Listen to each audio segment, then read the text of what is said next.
بسم اللہ الرحمن الرحیم ان الحمد للہ نحمده ونستعینه ونستغفره ونعوذ باللہ من شرور انفسنا ومن سیئات اعمالنا من يهد الله فلا مضل له ومن يضلل فلا هادي له واشهد ان لا اله الا الله وحده لا شريك له واشهد ان محمدا عبده ورسوله وبعد فإن خير الحديث كتاب الله وخير الهدي هدي محمد صلى الله عليه وسلم وشر الأمور محدثاتها وكل محدثة بدعة وكل بدعة ضلالة وكل ضلالة في النار.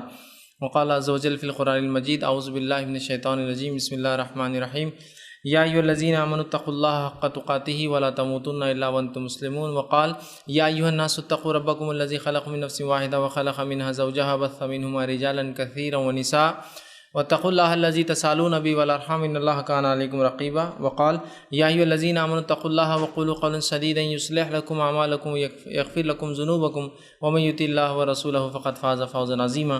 اللهم صل على محمد وعلى ال محمد كما صليت على ابراهيم وعلى ال ابراهيم انك حميد مجيد. اللهم بارك على محمد وعلى ال محمد كما باركت على ابراهيم وعلى ال ابراهيم انك حميد مجيد. رب اشرح لي صدري ويسر لي امري واحلل عقدة من لساني يفقهوا قولي. وقال عز وجل في القرآن المجيد اعوذ بالله من الشيطان الرجيم بسم الله الرحمن الرحيم وما آتاكم الرسول فخذوه وما نهاكم عنه فانتهوا. وقال اليوم أكملت لكم دينكم وأتممت عليكم نعمتي ورضيت لكم الإسلام دينا. وقال النبي صلى الله عليه وسلم من عمل عملا ليس عليه أمرنا فهو رد. اما بعد. تمام تعریفیں اس اللہ عز و جل کے لیے لائق و زیبا ہے جو تمام جہانوں کا بنانے والا اور اسے پالنے والا ہے، اور درود و سلام اس کے آخری نبی محمد صلی اللہ علیہ وسلم پر. الحمدللہ ہم تمام یہاں اس ہفتے واری درس قرآن کے لیے جمع ہوئے. انشاءاللہ عزیز اس مختصر سے وقت میں آپ تمام کے سامنے جو ایک بڑے ہی انتہائی اہم موضوع پر روشنی ڈالنے کی کوشش کروں گا. جیسا کہ ہم تمام جانتے ہیں کہ شعبان کا مہینہ بہرحال شروع ہونے والا ہے، اور بس آج یا کل بہرحال شعبان شروع ہو جائیں گا. اور جو ہی شعبان کا مہینہ شروع ہوتا ہے مختلف قسم کی باتیں بہرحال ہمارے ذہنوں میں آنا شروع ہو جاتی اس مہینے کے تعلق سے. بالخصوص اس ایک چیز تو یہ ہوتی ہے کہ شعبان کا مہینہ ایک آغائی ہوتا ہے، ایک قسم کا الارم ہوتا ہے کہ اس کے بعد کا ایک بہت اہم مہینہ آ رہا ہے، وہ ہے رمضان. تو اس سے بھی اس مہینے کی فضیلت پتہ چلتی ہے، یہ اہمیت جس کو کہیں گے کہ ایک مہینہ پہلے رمضان سے، تو اس سے بھی مسلمان آگاہ ہو جاتا ہے کہ بھائی چلو اب رمضان کو ایک مہینہ ہے.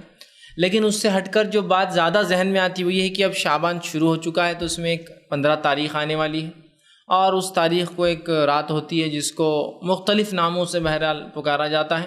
ویسے اس کا مشہور معروف اور ایک عام چلن جو نام ہے وہ ہے شب برات، ٹھیک، یا لیلۃ البرات، ٹھیک، کہ یا پھر بڑی جاگنے کی رات. ایک چھوٹی جاگنے کی رات لوگ 25-27 جو ہے رجب کو مناتے ہیں، اور ایک بڑی جاگنے کی رات جو ہے 15 شعبان کو منائی جاتی ہے، لیکن اس کو لیلۃ البرات یا شب برات بہرحال اس کا مشہور اور معروف نام ہے، اس نام سے پکارا جاتا ہے. اور پھر مختلف اعمال اس رات سے جڑے، اور اس کے بعد جو دن آتا ہے وہ 15 کا، کہ رات جاگنا، دن میں روزہ رکھنا، اور اس کے علاوہ مختلف چیزیں اور بھی بہرحال اس سے بڑھ کر بھی ہمیں ہمارے ذہن میں آتی ہے. مردوں کی عید ہوتی ہے، تقدیر کے فیصلے لکھے جانے کا معاملہ ذہن میں آتا ہے کہ ایسا ہوتا ہے، اور بہت ساری باتیں. تو آئیے کچھ باتیں اس مہینے کے تعلق سے، اور اس 15 کی کیا حقیقت ہے، برات کی کیا حقیقت ہے، کیا واقعتاً یہ رات ہے، کیا ہے تو پھر اس کی فضیلتیں کیا ہے، اور اگر نہیں ہے تو پھر اس کے دلائل کیا ہے، اور لوگ جو دلائل دیتے ہیں اس کے برعکس ہم کیا انہیں بتائیں، کس طرح سمجھائیں کہ یہ رات ثابت نہیں ہے. کچھ باتیں انشاءاللہ عزیز اس میں رکھنے کی کوشش کروں گا. سب سے پہلی چیز تو یہ کہ ایک زمانے دراز تک لوگ جو ہے اس رات کو شب برات کے نام سے ہی مناتے تھے، لیکن چونکہ علم الحمدللہ اب عام ہوتا جا رہا ہے، جب لوگوں نے اشکالات جتائے، لوگوں نے سوالات اٹھائے کہ اگر واقعتاً 15 شعبان ایک بہت ہی اہمیت کا حامل ہے، تو پھر اس میں اس کی حقیقت کیا ہے، قرآن میں اس کا کیا تذکرہ ہے، احادیث میں اس کا کیا تذکرہ ہے. جب یہ معاملے شروع ہوئے تو لوگوں نے پھر کچھ چیزوں کو، جو مختلف چیزوں کے تعلق سے باتیں تھیں، ان کو لا کر اس میں فٹ کرنا شروع کیا. دیکھیے دو چیزیں ہوتی ہیں، ایک یہ ہے کسی چیز کے بارے میں دلائل موجود ہو، آپ لا علم ہیں، اور جب آپ سے پوچھا جائے آپ لا علم تھے، آپ نے علم لیا اس دلائل کا، اور پھر آپ لوگوں کو بتائے کہ اس کے تعلق سے یہ دلائل ہیں. ایک چیز تو یہ ہوتی ہے. دوسرا یہ ہوتا ہے کسی چیز کو آپ پہلے طے کر لیں کہ یہ ہم کو کرنا ہے، اور طے کرنے کے بعد شریعت میں موجودہ دلائل کو آپ اس میں فٹ کرنے کی کوشش کریں کہ ہاں یہ اس کے تعلق سے ہے. تو دونوں میں فرق ہے. ایک تو چیز وجود میں ہے، اس کے دلائل ہے، میں لا علم تھا اس سے، جب میں نے سوال اٹھایا آپ نے تحقیق کی یا میں نے تحقیق کی اور مجھے اس کے جوابات مل گئے. تو ایک تو ہے چیز کا موجود ہونا، ہمارا لا علم ہونا. دوسرا ہے چیز کا غیر موجود ہونا، لیکن ہم اس کو مناتے ہیں یا اس پر عمل کرتے ہیں تو ہم پہلے اس چیز کو ثابت کر لیں اپنے نزدیک یہ چیز تو ہے، اب اس کو ثابت کیسے کیا جائے؟ تو اس کو ثابت کرنے کے پھر قرآن و حدیث کی نص ڈھونڈ کر لانے کی ہم کوشش کریں اور بتانے کی کوشش کرتے ہیں کہ ہاں یہ وہ ہے جو ہم منا رہے ہیں۔ تو دونوں میں بہت بڑا فرق ہے، یاد رکھیے۔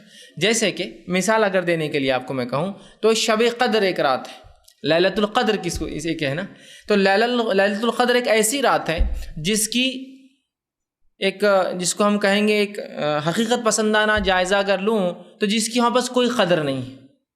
شب قدر ایک ایسی قدر و منزلت، ایک اہمیت کی رات ہے، وہاں پاس کوئی قدر نہیں، اور یہ حقیقت میں جاگنے کی رات ہے، یہ حقیقت میں منانے کی رات ہے، یہ حقیقت میں عبادت کی رات ہے، اور یہ حقیقت میں ثواب کی رات ہے۔ یہ موجود ہے لیکن اس کی ہمارے پاس اہمیت نہیں ہے نا۔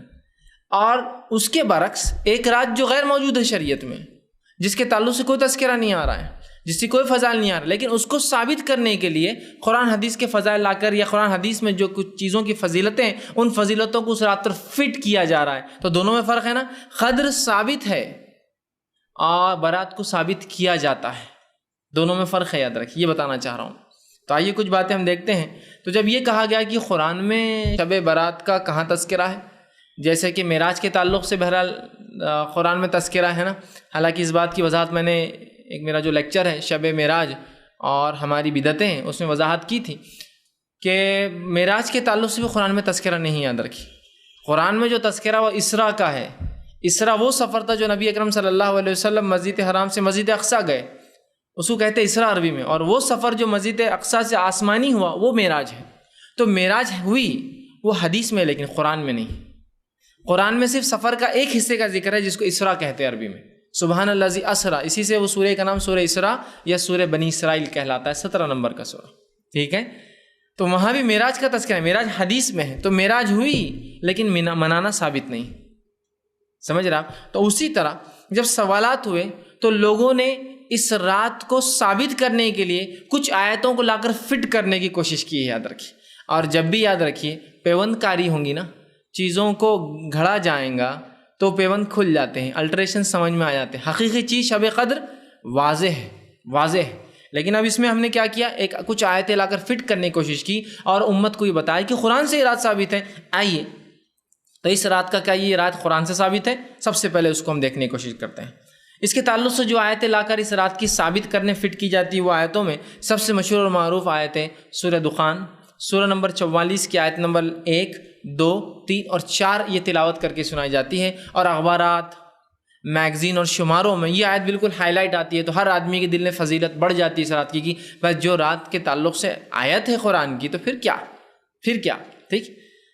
تو یہ آیت پیش کی جاتی ہے حامیم، ٹھیک ہے، حامیم، بہرحال یہ حامیم حروف مقطعات حامیم، والکتاب المبین، اور قسم ہے اس کھلی ہوئی کتاب کی، قسم ہے اس واضح کتاب کی، ایسی کتاب کی جس کی ہر چیز کلیئر ہو، ایسی کتاب جس کا ٹیکسٹ کلیئر ہو، جس کو ہم سمجھ سکتے ہوں۔ آگے فرمایا انا انزلناہ فی لیلۃ مبارکۃ انا کنا منذرین، اور ہم نے اس قرآن کو ایک مبارک رات میں نازل کیا اور ہم ہی تمہیں جو ہے ڈرانے والے ہیں، ٹھیک ہے، اس قرآن کو مبارک رات میں نازل کیا، ہم ہی تمہیں ڈرانے والے۔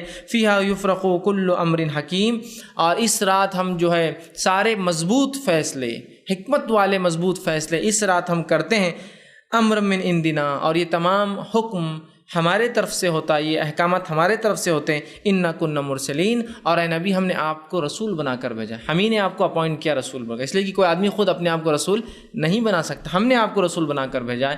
یہ 4 آیتیں لا کر پیش کی جاتی ہے اور بتایا جاتا ہے دیکھو انا انزلناہ فی لیلۃ مبارکۃ انا کنا منذرین، اور ہم نے اس قرآن کو ایک مبارک رات میں نازل کیا اور ہم ہی جو ہے ڈرانے والے ہیں۔ اب جب یہ بات سمجھ میں آتی ہے اور پھر اس رات کو ایک نیا نام دیا گیا، ایک نام تو پرانا ہے، مشہور ہے، وہ ہے لیلۃ البرات یا لیلۃ جو ہے شب برات، لیکن اب جو ہے قرآن سے چونکہ ثابت کیا جا رہا ہے تو اس کا نام تبدیل کر کے رکھا گیا لیلۃ مبارکہ، مبارک رات، ہے نا۔ اور یہ آیت پیش کرنے کے بعد تو ہر مسلمان سر اپنا خم کر لیتا ہے، جھکا لیتا ہے کہ بس قرآن کی آیت ہے تو پھر تو بھائی معاملہ درست ہی ہوگا۔ اب آئیے تھوڑی اس کی حقیقت بھی دیکھ لیتے ہیں۔ قرآن کی تفسیر کے جو لوگ اصول جانتے ہیں تو قرآن کی تفسیر کا پہلا اصول ہوتا ہے قرآن کی تفسیر قرآن سے، تفسیر القرآن بالقرآن، یہ پہلا اصول ہوتا ہے۔ قرآن کی تفسیر کے کم بیش 6 سے 7 اصول ہوتے ہیں، جن میں پہلا اصول ہے قرآن کی تفسیر قرآن سے، اور یہ اصول سب کے نزدیک ایسے ہی ہے، اس میں کوئی اختلاف نہیں اس اصول میں پہلے. دوسرا اصول ہے قرآن کی تفسیر احادیث سے.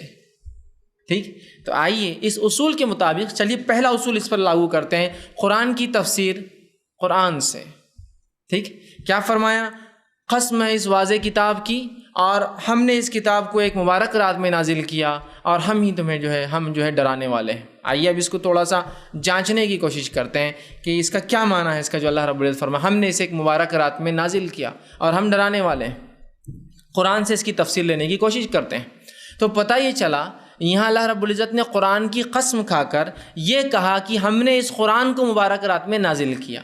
اب اگر میں ایک ادنا طالب علم، اسٹوڈنٹ آف اسلامک اسٹڈی جس کو بولیں گے، ادنا طالب علم جس کو قرآن کا کچھ بھی تھوڑا بہت بھی مطالعہ ہے، اس کو معلومات ہے، نالج ہے، اس سے سوال کروں قرآن کب نازل ہوا،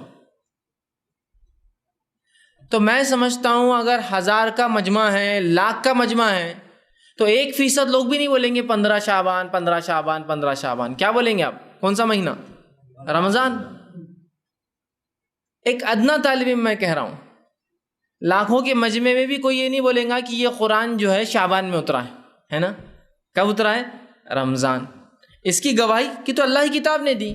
خود اللہ رب العزت فرماتا ہے سورہ بقرہ سورہ نمبر 2 آیت نمبر 185، شہر رمضان الذی انزل فیہ القرآن ھدی للناس بینات من الھدی والفرقان. رمضان وہ مہینہ تھا جس میں قرآن کا نزول ہوا انسانیت کی ہدایت کے لیے، اور ایک فرقان بنا کر، فرق کرنے والی کتاب بنا کر ہم نے بھیجا ہے، کرائٹیریا بنا کر، ایک اصول، ایک کسوٹی بنا کر اس کتاب کو بھیجا ہے، فرقان. سمجھ رہے ہیں بات کو؟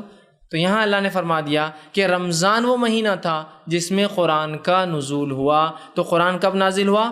رمضان میں. آئیے اب رمضان میں وہ کون سی رات تھی جب اترا؟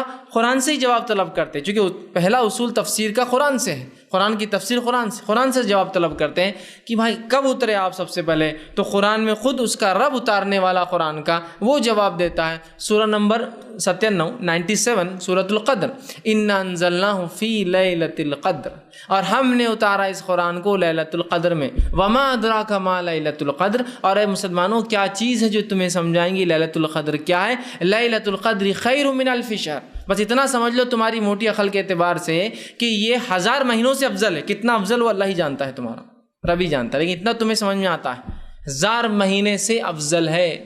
کون سی رات؟ لیلۃ القدر، ہے نا؟ تو یہاں کہا شہر رمضان الذی انزل فیہ القرآن، قرآن کب اترا؟ رمضان کے مہینے میں. وہ رات، جس رات اترا، وہ رات کیسی تھی؟ بڑی قدر اور منزلت والی رات تھی. تو کہا انا انزلناہ فی لیلۃ القدر، ہم نے اسے ایک بہت ہی قدر اور منزلت والی رات میں نازل کیا. اور تمہیں کیا بتائے، کیا چیز تمہیں سمجھائیں گے لیلۃ القدر کیا ہے؟ بس اتنا سمجھ لو کہ 1000 مہینوں سے لیلۃ القدر افضل ہے. تو یہ ہوا. تیسری آیت سورہ دخان کی کیا کہہ رہی؟ انا انزلناہ فی لیلۃ مبارکہ، ہم نے اسے مبارک رات میں نازل کیا. اب تینوں آیتوں کو جوڑ لیتے ہیں ایک ساتھ تفسیر سمجھنے کے لیے ترتیب میں. پہلا، قرآن کب نازل ہوا، کون سے مہینے میں؟ رمضان. جس رات نازل ہوا اس رات کا نام کیا ہے؟ قدر. اور چونکہ اس میں قرآن اترا تو یہ رات کیسی ہے؟ مبارک. انا انزلناہ فی لیلۃ مبارکہ، یہ سورہ لیلۃ القدر کے تعلق سے ہی تفسیر یاد رکھی. اور آگے کیا فرمایا؟ مبارکہ انا کنا منذرین فیہا یفرق کل امر حکیم، اور اسی رات ہم سارے حکمت کے اور بڑے مضبوط والے فیصلے کرتے ہیں. مطلب مفسرین لکھتے ہیں اس رات اللہ رب العزت نے جو تقدیریں ہماری لکھ دی ہے، اس تقدیر کو فرشتوں کو سونپ دیا جاتا ہے ایئرلی، کہ آپ کیا ایکسیکیوٹ کرنا ہے، یہ بندوں کے ساتھ کیا کیا کرنا ہے. تو یہ سالانہ سمجھو ان کا جو ہے ورک ہے کہ یہ سال کتنے لوگ جئیں گے، کتنا کھاؤں گا، کیا کروں گا، اولادیں پیدا ہوں گی نہیں ہوں گی، کیا تکلیفیں، کیا، یہ تمام کام فرشتوں کو جو تقدیر میں لکھے وہ سونپ دیے جاتے ہیں کہ ایکسیکیوٹ کرنا ہے پورے سال تم کو، اگلے سال تک کے لیے. ٹھیک، تو اس رات یہ ہوتا ہے نا. اور اسی بات کو اللہ رب العزت نے سورہ قدر میں دہرایا اور کہا وما ادراک ما لیلۃ القدر، لیلۃ القدر خیر من الف شہر تنزل الملائکۃ والروح، اور اترتے ہیں اس رات ملائکہ ٹھیک، فرشتے اور روح، جبرائیل امین کا ایک نام ہے روح الامین، اترتے ہیں اس رات جبرائیل اور فرشتے، اور آگے فرما فیہا باذن ربہم من کل امر، اور اللہ کے حکم سے اترتے ہیں، اور تمام احکامات جو مضبوط احکامات ہیں جو اس سے پہلے سورہ دخان میں آ چکے ہیں کہ اس رات ہم اپنے احکامات کو وہ کرتے ہیں، تو کہا من کل امر، اور اس رات ہم اپنے احکامات کو نازل کرتے ہیں، ٹھیک ہے، سلام ہی حتی مطلع الفجر، اور سلامتی والی ہے رات فجر کے طلوع ہونے تک۔ تو یہ جو آیتیں جو لیلۃ المبارکہ ثابت کرنے کی کوشش کی جا رہی ہے، یہ در حقیقت لیلۃ المبارکہ کون سی رات ہے سمجھ گئے آپ لوگ؟ یہ لیلۃ القدر ہے، یہ مبارک رات ہے، اور آتی کب ہے؟ رمضان میں۔ آپ کو کہے نہیں لیلۃ المبارکہ ایک رات، لیلۃ القدر ایک رات، تو دیکھیے اب سمجھیے، تھوڑا سا اپنی عقلوں کو جھنجھوڑیے۔ انا انزلناہ فی لیلۃ مبارکہ، ہم کہہ رہے ہیں یہ 15 شعبان ہے۔ انا انزلناہ فی لیلۃ القدر، ہم کہہ رہے ہیں یہ قدر ہے جو کہ 21 رمضان، 23 رمضان، 25 رمضان، 27 رمضان اور 29 رمضان میں سے ایک، ٹھیک؟ تو اس کا مطلب یہ ہوا قرآن 2 بار نازل ہوا، قرآن 2 بار نازل ہوا، ایک بار نازل ہوا 15 شعبان کو، اور شاید رسول اللہ پھر بھول گئے جب نازل ہوا، پھر اس کے بعد پھر دوسری بار اتارنا پڑا۔ یہ آپ سمجھ رہے ہیں یہ کنفیوژن جو ہے؟ اگر آپ مانیں کہ یہ مبارک رات الگ ہے، قدر الگ ہے، تو مجھے بتائیے قرآن کب نازل ہوا؟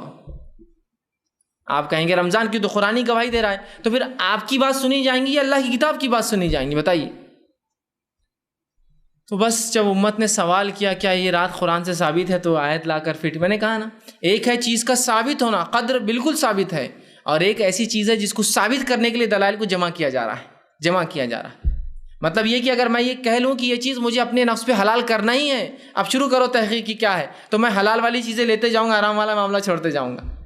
شریعت نے کیا کہا وہ اصل ہے، یاد رکھیے۔ تو یہاں ہم دیکھ رہے ہیں یہ آیتیں سراسر جو ہے لیلۃ القدر کے تعلق سے ہے، ان آیتوں کا رتی برابر بھی تعلق 15 شعبان سے نہیں ہے، یاد رکھیے۔ اور اس کے علاوہ کوئی آیتیں اور لوگ فٹ کرتے ہیں، فٹ کرنا چاہے وہ 15 شعبان سے، ان کا کوئی لینا اور دینا نہیں ہے، یہ بات ہمیشہ اپنے ذہن میں آپ رکھ لیجیے۔ اب یاد رکھیے کہ کوئی بہکا نہ سکے قرآن میں یہ رات ہے، یہ برات قرآن میں، قرآن برات میں نہیں ہے میرے بھائی۔ اگر قرآن کی ایسی من مانی تفسیریں ہم کرنے لگے تو ابوبکر صدیق رضی اللہ عنہ سے ایک مرتبہ سوال ہوا کسی قرآن کی آیت کے تعلق سے، تو کہا مجھے اس کا علم نہیں ہے، اور ابوبکر کو کون سا آسمان پناہ دیں گا اور کون سی زمین سنبھالیں گی اگر ابوبکر اپنے دل سے اس کی تفسیر کرنا شروع کر دیں۔ ابوبکر صدیق سے جب سوال ہوگا قرآن کے تعلق سے، آپ جواب نہیں دے پائے، لوگوں نے کہا آپ کو نہیں پتا، تو کہا مجھے نہیں پتا، اور ابوبکر کو پھر کون سا آسمان سہارا دیں گا، سپورٹ کرے گا، مطلب سایہ دیں گا، اور کون سی زمین سنبھالیں گے؟ ابوبکر اللہ کی کتاب کی تفسیر خود سے کرے۔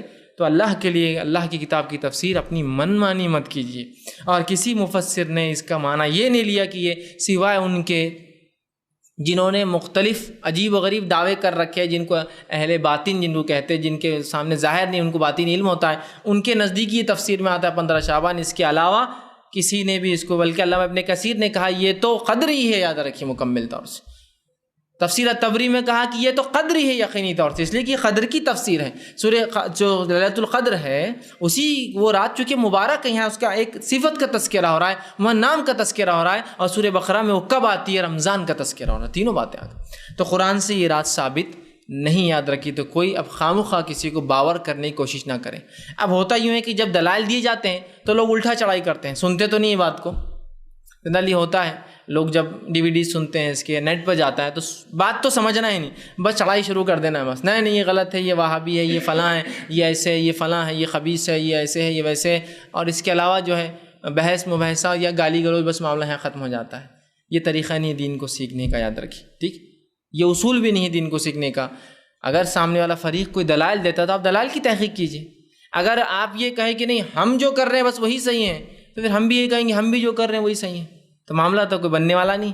معاملہ تو تب بنے گا کہ آپ کے دلائل اور ہمارے دلائل، اور دلائل کتاب و سنت کے جیسے صحابہ نے سمجھا، میری منمانی سوچ نہیں جیسا ہم لگا رہے ہیں، یا لیلۃ مبارک بولتے شب برات۔ اور افسوس کی بات ہے بہت سارے علماء جن سے میری ذاتی طور سے بات ہوتی ہے تب تو برابر کہتے ہی بدعت ہے، ہاں یہ درست نہیں ہے، لیکن عوام میں جب کھڑے ہوتے تو پھر وہی رٹا لگائے ہوئے، اس کی یہ فضیلت ہے، اس کی فلاں ہے۔ جب پوچھا جاتا ہے کیا ہے تو کہتے کرنا پڑتا ہے، یہ ایڈجسٹمنٹس ہے، یہ ضرورتیں ہیں، مدرسے کے چندے کیسے آئیں گے، ڈونیشنز کیسے چلیں گے، فلاں چیز کر لیے تو کیا ہوا۔ مطلب علمی اعتبار سے تو آپ لنگڑے ہیں، یہ بات آپ کو بھی پتہ ہے، لیکن جب عوام میں چلے جاتے ہیں وہاں تو لوگ پوچھنے والے ہیں نہیں، عوام تو راضی ہے کسی بھی کام کے لیے، وہاں برابر اپنا منہ کھولتے ہیں تو یہ فضیلت، وہ فائدے، یہ فلاں اور وہ فلاں. پھر خود جب تفسیر پڑھتے ہیں یا کسی عالم کی تفسیر بتائیے جو آپ کا عالم ہو جس نے یہ تفسیر کی ہو کہ مبارکہ اور قدر دو الگ راتیں ہیں، اور یہ ثابت کیا ہو کہ 15 شعبان کو بھی قرآن نازل ہوا اور 27 یا 21 جو ہے 23 25 27 یا 29 رمضان کو بھی نازل ہوا ليلۃ القدر، ثابت کر دیجیے. دوسرا چلیے بھائی قرآن سے اگر نہ بھی ہو، حدیث سے تو یہ رات ثابت ہے نا، کہیں حدیث آتے. چلیے آئیے حدیث کا بھی تھوڑا جائزہ لے لیتے. کیا یہ رات شب برات جسے کہا جا رہا ہے کیا حدیث سے ثابت ہے؟ سب سے پہلی چیز تو یہ یاد رکھیے، یہ برات لفظی عجیب ہے.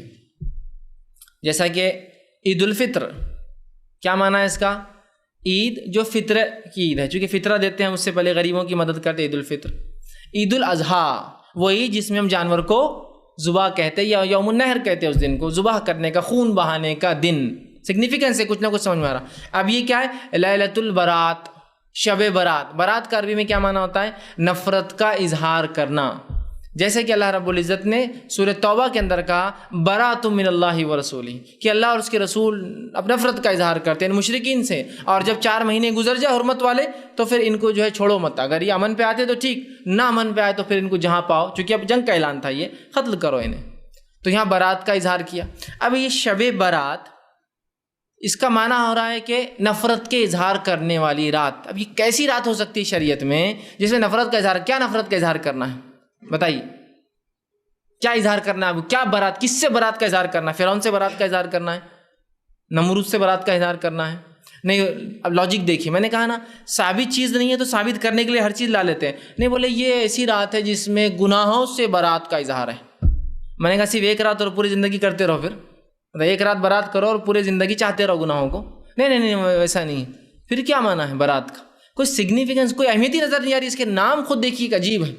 اور کہیں بھی قرآن میں اور کہیں بھی حدیث میں برات کا لفظ ہی نہیں. یاد رکھیے کہ لیلۃ برات ہے. برات کا لفظ ایک بار آیا بس، وہ سورہ برات کے اندر، یا سورہ توبہ کو سورہ برات بھی کہ سورہ برات، اس کے علاوہ نہیں آیا.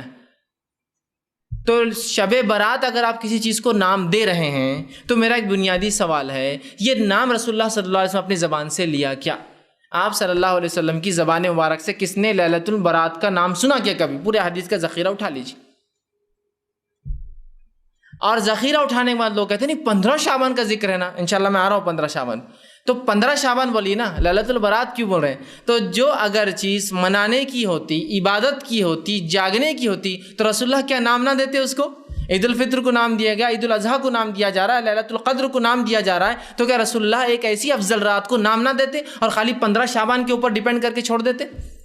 سمجھ لیجیے ایک رات ہے، سمجھے شب قدر ہے تو 21 رمضان کو ہو سکتی ہے، 23 ہو سکتی ہے، 25 ہو سکتی ہے، 27 اور 29 ہو سکتی ہے. تو اس کا سگنیفیکنس ہے، تو ایک نام بھی ہے اس کا کہ بھائی لیلۃ القدر، تلاش کرو اسے، ہے نا. یہاں کیا ہے؟ نام ہی غائب ہے. کوئی حدیث کی ذخیرے میں بتا دے کہ رسول اللہ نے 15 شعبان کو لیلۃ البرات، شب برات کا نام دیا ہو. تو یہ نام بھی خود ساختہ ہے. جب نام خود ساختہ ہے تو باقی سب چیزیں سمجھ جائیے آپ کیا ہوں گی. پھر نام ہی خود من گھڑت ہمارا بنایا ہوا ہے. تو لیلۃ البرات، اب آئیے حدیث میں تلاش کرتے لیلۃ البرات کے تعلق سے کیا ہے. دیکھیے جتنی احادیث ہے شب برات کے تعلق سے آتی ہے، جتنی احادیث جو شب برات کا نام تو کہیں بھی نہیں یاد رکھتے. میں پھر کہہ رہا ہوں، ان ضعیف اور موضوع روایت میں بھی برات لفظ کا تذکرہ نہیں ہے، 15 شعبان کا تذکرہ ہے.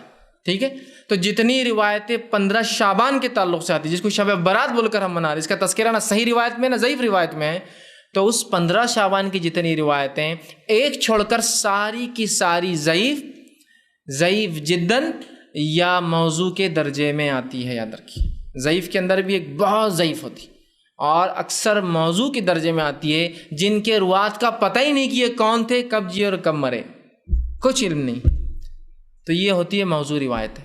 تو یا تو یہ ضعیف ہے یا ضعیف جداً بہت اشد اس میں ضعف ہے، کمزوریاں ہیں، اور یا تو پھر تمام کی تمام موضوع ہے سوا ایک کو چھوڑ کر. اور وہ ایک روایت جس کو ناصر الالبانی رحمہ اللہ نے حسن قرار دیا. یاد رکھیے اس ایک جو حدیث کو لے کر ہی بہت سے لوگ کہتے ہیں دیکھو ایک تو حسن روایت ہے نا، آئیے اس روایت کا بھی مطالعہ کر لیتے. وہ حسن جس کو ناصر الالبانی رحمہ اللہ نے کہا وہ کیا ہے؟ حالانکہ اس پر بہت سارے اہل علم اس پہ بھی جرح کیا اور کہا یہ ضعیف ہے، لیکن پھر بھی چونکہ ناصر الالبانی نے کبھی اس سے اپنی زندگی میں رجوع نہیں کیا، انہوں نے کہا کہ نہیں یہ بات ہی صحیح ہے کہ یہ حسن ہے، لہٰذا ہم اس کو اگر حسن بھی مان لیں، بہت سی بار ہوتا ہے نا، اخبارات میں آتا ہے جو ہے کتاب و سنت کے ماننے والوں کے بڑے عالم، سلفیوں کے بڑے عالم علامہ ناصر الالبانی خود اس رات کے فضائل میں ایک حسن روایت نقل کرتے ہیں. اسی لیے میں اس بات کو خاص رکھ رہا ہوں کہ ہم وہ مغالطے میں نہ آ جائے کہ یہ کیا ہو رہا ہے. ٹھیک، تو انہوں نے حسن جو قرار دیا وہ روایت کیا ہے؟ وہ روایت صحیح ابن حبان میں آتی ہے. دوسرا جو ہے معجم طبرانی، امام جو ہے طبرانی کی جو معجم ہے جس میں انہوں نے حدیث سے کچھ جمع کی، اس میں یہ روایت آتی ہے. اور امام بہقی نے شعبۃ الایمان میں سے روایت کو لایا ہے. اور علامہ ناصر الالبانی نے ان تمام کتابوں سے جو جمع کی جس کو صحیح جامع صغیر کہتے ہیں، تو اس کتاب میں آپ نے اس کو حسن درجہ دیا ہے کہ یہ روایت حسن ہے. الفاظ اس روایت کے یہ ہے. اور سنیے، اللہ تبارک و تعالی، حالانکہ اس پر بھی بہت سے لوگوں نے ضعیف ہونے کا وہ کیا ہے، لیکن پھر بھی ناصر الالبانی چونکہ حسن کہا، اس حسن کو ہی مانتے ہوئے آگے بات کر رہے ہیں. وہ روایت کے الفاظ جو ہے اللہ تبارک و تعالی شعبان کی 15ویں رات، دیکھیے برات کا تذکرہ نہیں، اس لیے میں نے کہا نا برات تو ثابت ہی نہیں ہے، تذکرہ کیا ہے؟ شعبان. اور جتنی ضعیف روایت اور موضوع ہے سب میں 15 شعبان کا لفظ ہے، برات کا تو لفظ ہی نہیں، یہ تو منمانا لفظ ہے. 15 شعبان کی رات کو اپنی پوری مخلوق کے طرف رحمت کی نگاہ دوڑاتا ہے، رحمت کی نگاہ سے دیکھتا ہے، اور ساری مخلوق کو بخش دیتا ہے سوائے 2 لوگوں کے، ایک مشرک اور دوسرا دل میں کینہ پرور، کینہ رکھنے والا دوسرے کے بارے میں. 2 لوگوں کی مغفرت نہیں ہوتی، ایک مشرک اور دوسرا دل میں کینہ رکھنے والا، ان کی مغفرت نہیں ہوتی، باقی تمام مخلوق کی مغفرت ہوتی ہے. یہ ہے وہ روایت جس کو علامہ ناصر الالبانی نے حسن قرار دیا ہے. ٹھیک، اس روایت سے اس رات کی مطلب 15 شعبان کی فضیلت تو ثابت ہوتی ہے، لیکن اس کو منانا ثابت نہیں ہوتا ہے. دیکھیے دونوں چیزوں میں بہت فرق ہے، زمین آسمان کا فرق ہے. اللہ کے رسول صلی اللہ علیہ وسلم صحابہ نے جنگ بدر لڑی اور اس میں فتح یاب ہوئے، جس کو اللہ نے یوم الفرقان کہا. اس دن کفر و ایمان کا فرق ہوا، یوم الفرقان ہوا، آپ سب نے جنگ لڑی، لیکن اس دن کو کیا منایا جا سکتا ہے؟ نبی اکرم صلی اللہ علیہ وسلم عمرے کی نیت سے گئے، مشرکین نے آپ کو روکا، وہاں آپ کو صلح کرنا پڑی، اس صلح کو صلح حدیبیہ کہا گیا. اللہ رب العزت نے اپنی کتاب میں کہا ان فتحنا لک فتحا مبینا، اے نبی ہم نے آپ کو کھلی کامیابی دی. تو حدیبیہ ہوئی جس کو قرآن نے کہا کھلی کامیابی، لیکن منایا نہیں جا سکتا اس کو، وہ ہوئی. اب منائیں گے کیا؟ حدیبیہ ہوئی تو ہم اس کو ہر سال منائیں گے کہ یہ ہوا تھا، اور اللہ نے قرآن میں کہا کھلی کامیابی ہے، یوم الفرقان کہا اس کو. ٹھیک ہے، تو آپ سمجھ رہے کام ہوا، فتح مکہ ہوا، رسول اکرم صلی اللہ علیہ وسلم غلبہ اور مسلمان غلبہ پا گئے. اس کے بعد اللہ رب العزت نے پورے جزیرہ عرب میں مشرکین کو رسوا کیا اللہ ایمان والوں کے ذریعے نا ہوا. لیکن اب فتح مکہ منائیں گے کہ ہم لوگ کہ نہیں فتح مکہ ہوا تو منایا جائے؟ ہونا کسی چیز کی فضیلت ہونے سے اس چیز کا منانا ثابت نہیں ہوتا. جیسے کہ 10 دنوں کی فضیلت جو ذی الحجہ کے ہے فضیلت ہے، لیکن آپ کیا 10 دن تہوار منائیں گے آپ اس کا؟ راتوں کے اندر رمضان کی راتوں کی فضیلت ہے، ٹھیک ہے، اور اس کو منانا بھی ہے. لیکن یاد رکھیے یہاں قرآن نے کہا انا انزلناہ فی لیلۃ القدر ہے نا، بتایا، اور رسول اللہ نے کر کے بتایا کہ منانا بھی ہے. تو جس چیز کو اللہ کی کتاب حکم دے اور اس پر ہم خالص نیت سے رسول کے طریقے پہ عمل کریں تو تب وہ کام باعث اجر اور ثواب ہوتا ہے. تو میرے بھائی یہاں ناصر الالبانی رحمہ اللہ نے جس کو حسن قرار دیا، اس سے اس کی فضیلت ثابت ہوتی ہے، لیکن اس سے یہ تو نہیں نکلتا ہے نقطہ کہ ہم اس کو منائیں. کسی چیز کی فضیلت ہونا ایک الگ چیز ہے، کسی چیز کو منانا ایک الگ عمل ہے. فضیلت ہو سکتی ہے، منانا نہیں ہے. لیکن یاد رکھیے، اب آئیے، کیا صرف 15 شعبانی خاص ہے؟ تو 15 شعبان اس مسئلے میں خاص نہیں ہے، چونکہ اس سے بھی افضل راتیں چل رہی ہے اور ہر رات اس سے افضل ہوتی ہے. یاد رکھیے اس کا معنی کیا ہے. آئیے میں ایک روایت سناتا ہوں، صحیح بخاری اور صحیح مسلم کی روایت ہے، متفق علیہ. آپ فرماتے ہیں ہر رات، ویسے یہ بات ہم صرف رمضان میں سنتے ہیں لیکن یہ حدیث جو ہے عام ہے، ہر رات اللہ رب العزت آسمانی دنیا پر آتا ہے، پہلے آسمان پر آتا ہے، ٹھیک، ہر رات، اور ایک ندا آواز لگائی جاتی ہے کہ ہے کوئی مغفرت کا طلب کرنے والا، میں دینے بیٹھا ہوں. ہے کوئی توبہ کرنے والا، میں دینے بیٹھا ہوں. ہے کوئی مانگنے والا، میں اس کی محتاجی پوری کرنا بیٹھا ہوں. اور اللہ ہر رات یہ کرتا ہے. رات کے آخری تیسرے پہر جس کو تہجد بولتے ہیں نا، سحر کا آخری وقت جو ہوتا ہے وہ تہجد کا آخری وقت ہے، تب اللہ رب العزت آسمانی دنیا پہ آتا ہے ہماری، اور ایک ندا اور آواز لگائی جاتی ہے جب ہم سوتے رہتے ہیں. یہ اللہ کے کچھ بندے جاگ کر تب اللہ سے مانگتے بھی ہیں. اس وقت مانگنا چاہیے کہ ندا آواز اللہ آواز لگا رہا ہے، کوئی مغفرت کا طلب کرنے والا ہے، کوئی توبہ کرنے والا ہے، کوئی معافی مانگنے والا ہے، کوئی جو حاجت چاہتا ہے مجھ سے پوری کروا اور میں کرنے کو بیٹھا. تو یہ تو ہر رات ہوتا ہے، تو 15 شعبان کیا خاص ہے؟ پھر ہر رات ہی ہوتا ہے، ہر رات ہوئی یہ چیز. ہر رات اللہ رب العزت توبہ اور مغفرت کرنے والوں کو 15 شعبان سے زیادہ فضیلت دے رہا ہے. اس رات تو سب کو اللہ معاف کر رہا ہے، لیکن یہاں تو ہر شخص اپنے لیے معافی مانگ سکتا ہے، ہر شخص ہر رات مانگ سکتا ہے. کوئی رمضان بھی خاص نہیں ہے اور کوئی اس کے لیے شعبان بھی خاص نہیں، نہ 15 شعبان خاص ہے. تو پھر اتنی فضیلت بیان کر کے کہ جس کی کوئی انتہا نہیں، اتنی فضیلت کہ ایک صاحب تو اس حد تک پہنچ گئے کہ کہا شب قدر سے زیادہ اس کی فضیلت ہے، اس لیے کہ شب قدر کو تو تلاش کرنا پڑتا ہے، یہ تو پہلے سے معلوم ہے کب ہے، تو لہٰذا اس میں تو زیادہ ہو جانا. ایگزیکٹلی معلوم آپ کو 15 کب ہے، وہاں تو 21 23 25 ڈھونڈو، 27 29، یہاں تو پتہ ہے. یاد رکھیے ہم نے ان ڈپلیکیٹ راتوں کو منا کر حقیقی رات ہم بھول گئے. بہت سے لوگ بولتے تھے وہ کتنی بد زبانی کر رہے ہیں، شب برات کو ڈپلیکیٹ کر رہے ہیں. یاد رکھیے میرے بھائی، اگر کوئی حقیقی چیز کو مٹانے کی کوشش کرے دوسری کوئی چیز سے، اور اگر میں اس دوسری چیز کو برا کہوں تو آپ کو برا نہیں لگنا چاہیے، اس لیے کہ جب آپ وہ دوسری چیز کرتے ہیں اس سے ایک حقیقی چیز مٹتی ہے اور مسخ ہوتی ہے. تو شب قدر کے بارے میں افسوس نہیں ہوتا آپ کو کبھی کہ آپ اس کو کھو بیٹھ رہے ہیں ان راتوں کی وجہ سے دوسری؟ تو احادیث کے اندر اس رات کی جو فضیلت آتی ہے اور جو ایک ہی روایت حسن درجے کی ہے اس میں بھی صرف فضیلت ثابت ہے، حالانکہ اس کو بہت سے علماء نے ضعیف قرار دیا ہے. لیکن پھر بھی اگر ناصر الالبانی کے اصول کے مطابق مان بھی لیا جائے تو یہ رات کی فضیلت وہی ہے جو ہر رات کی ہے، اس میں کوئی بہت خصوصیت نہیں. ٹھیک ہے، تو اتنی ہی بس بات ملتی ہے. ٹھیک، اب دوسری چیز نہیں دوسری ایک روایت اور ہے نا، آپ نے تو خالی ایک ہی بیان کی، وہ قبرستان والی روایت تو پوری باقی ہے ابھی، جو امام ترمذی نے اپنی کتاب میں روایت کی اور روایت کرنے کے بعد خود ہی لکھ دیا کہ ضعیف. بہت سی بار لوگ سوال کرتے ہیں ایسا محدث لکھتے کیوں، بیوقوف تھے کیا وہ؟ نہیں، امام ابو داؤد لکھتے کیوں تھے ایسی حدیث جو ضعیف ہے نا، فلاں باب کے اندر آپ نے یہ لکھا اور وہ بھی لکھا، پھر خود ہی لکھتے یہ صحیح اور ضعیف ہے، تو کیوں لکھتے تھے وہ لکھنے والے؟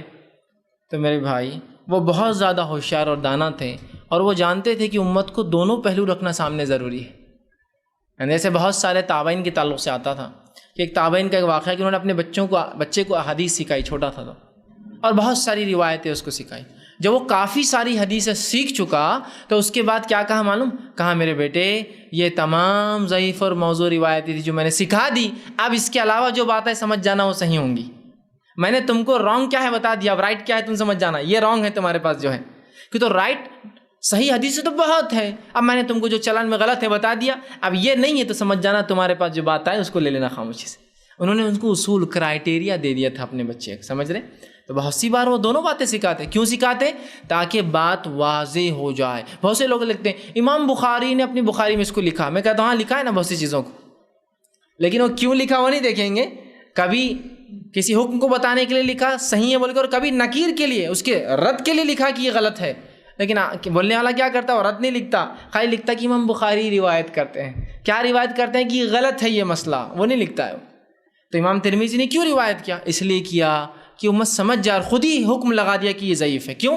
تاکہ تم سمجھ جاؤ کہ یہ روایت درست نہیں ہے لیکن چلن میں ہے، تمہارے سامنے آ سکتی ہے بات تو لکھ دینا بہتر ہے. تو یہ ضعیف ہے لیکن روایت کیا ہے، وہ روایت آئی ہے، اور اس کے برعکس صحیح روایت ہے کیا وہ بھی رکھوں گا. واقعہ سن لیجئے. واقعہ یہ کہ ماں عائشہ رضی اللہ عنہا فرماتی ہیں، مطلب اس روایت کے اعتبار جو ضعیف ہے ترمذی کی، اس روایت میں الفاظ سنیے.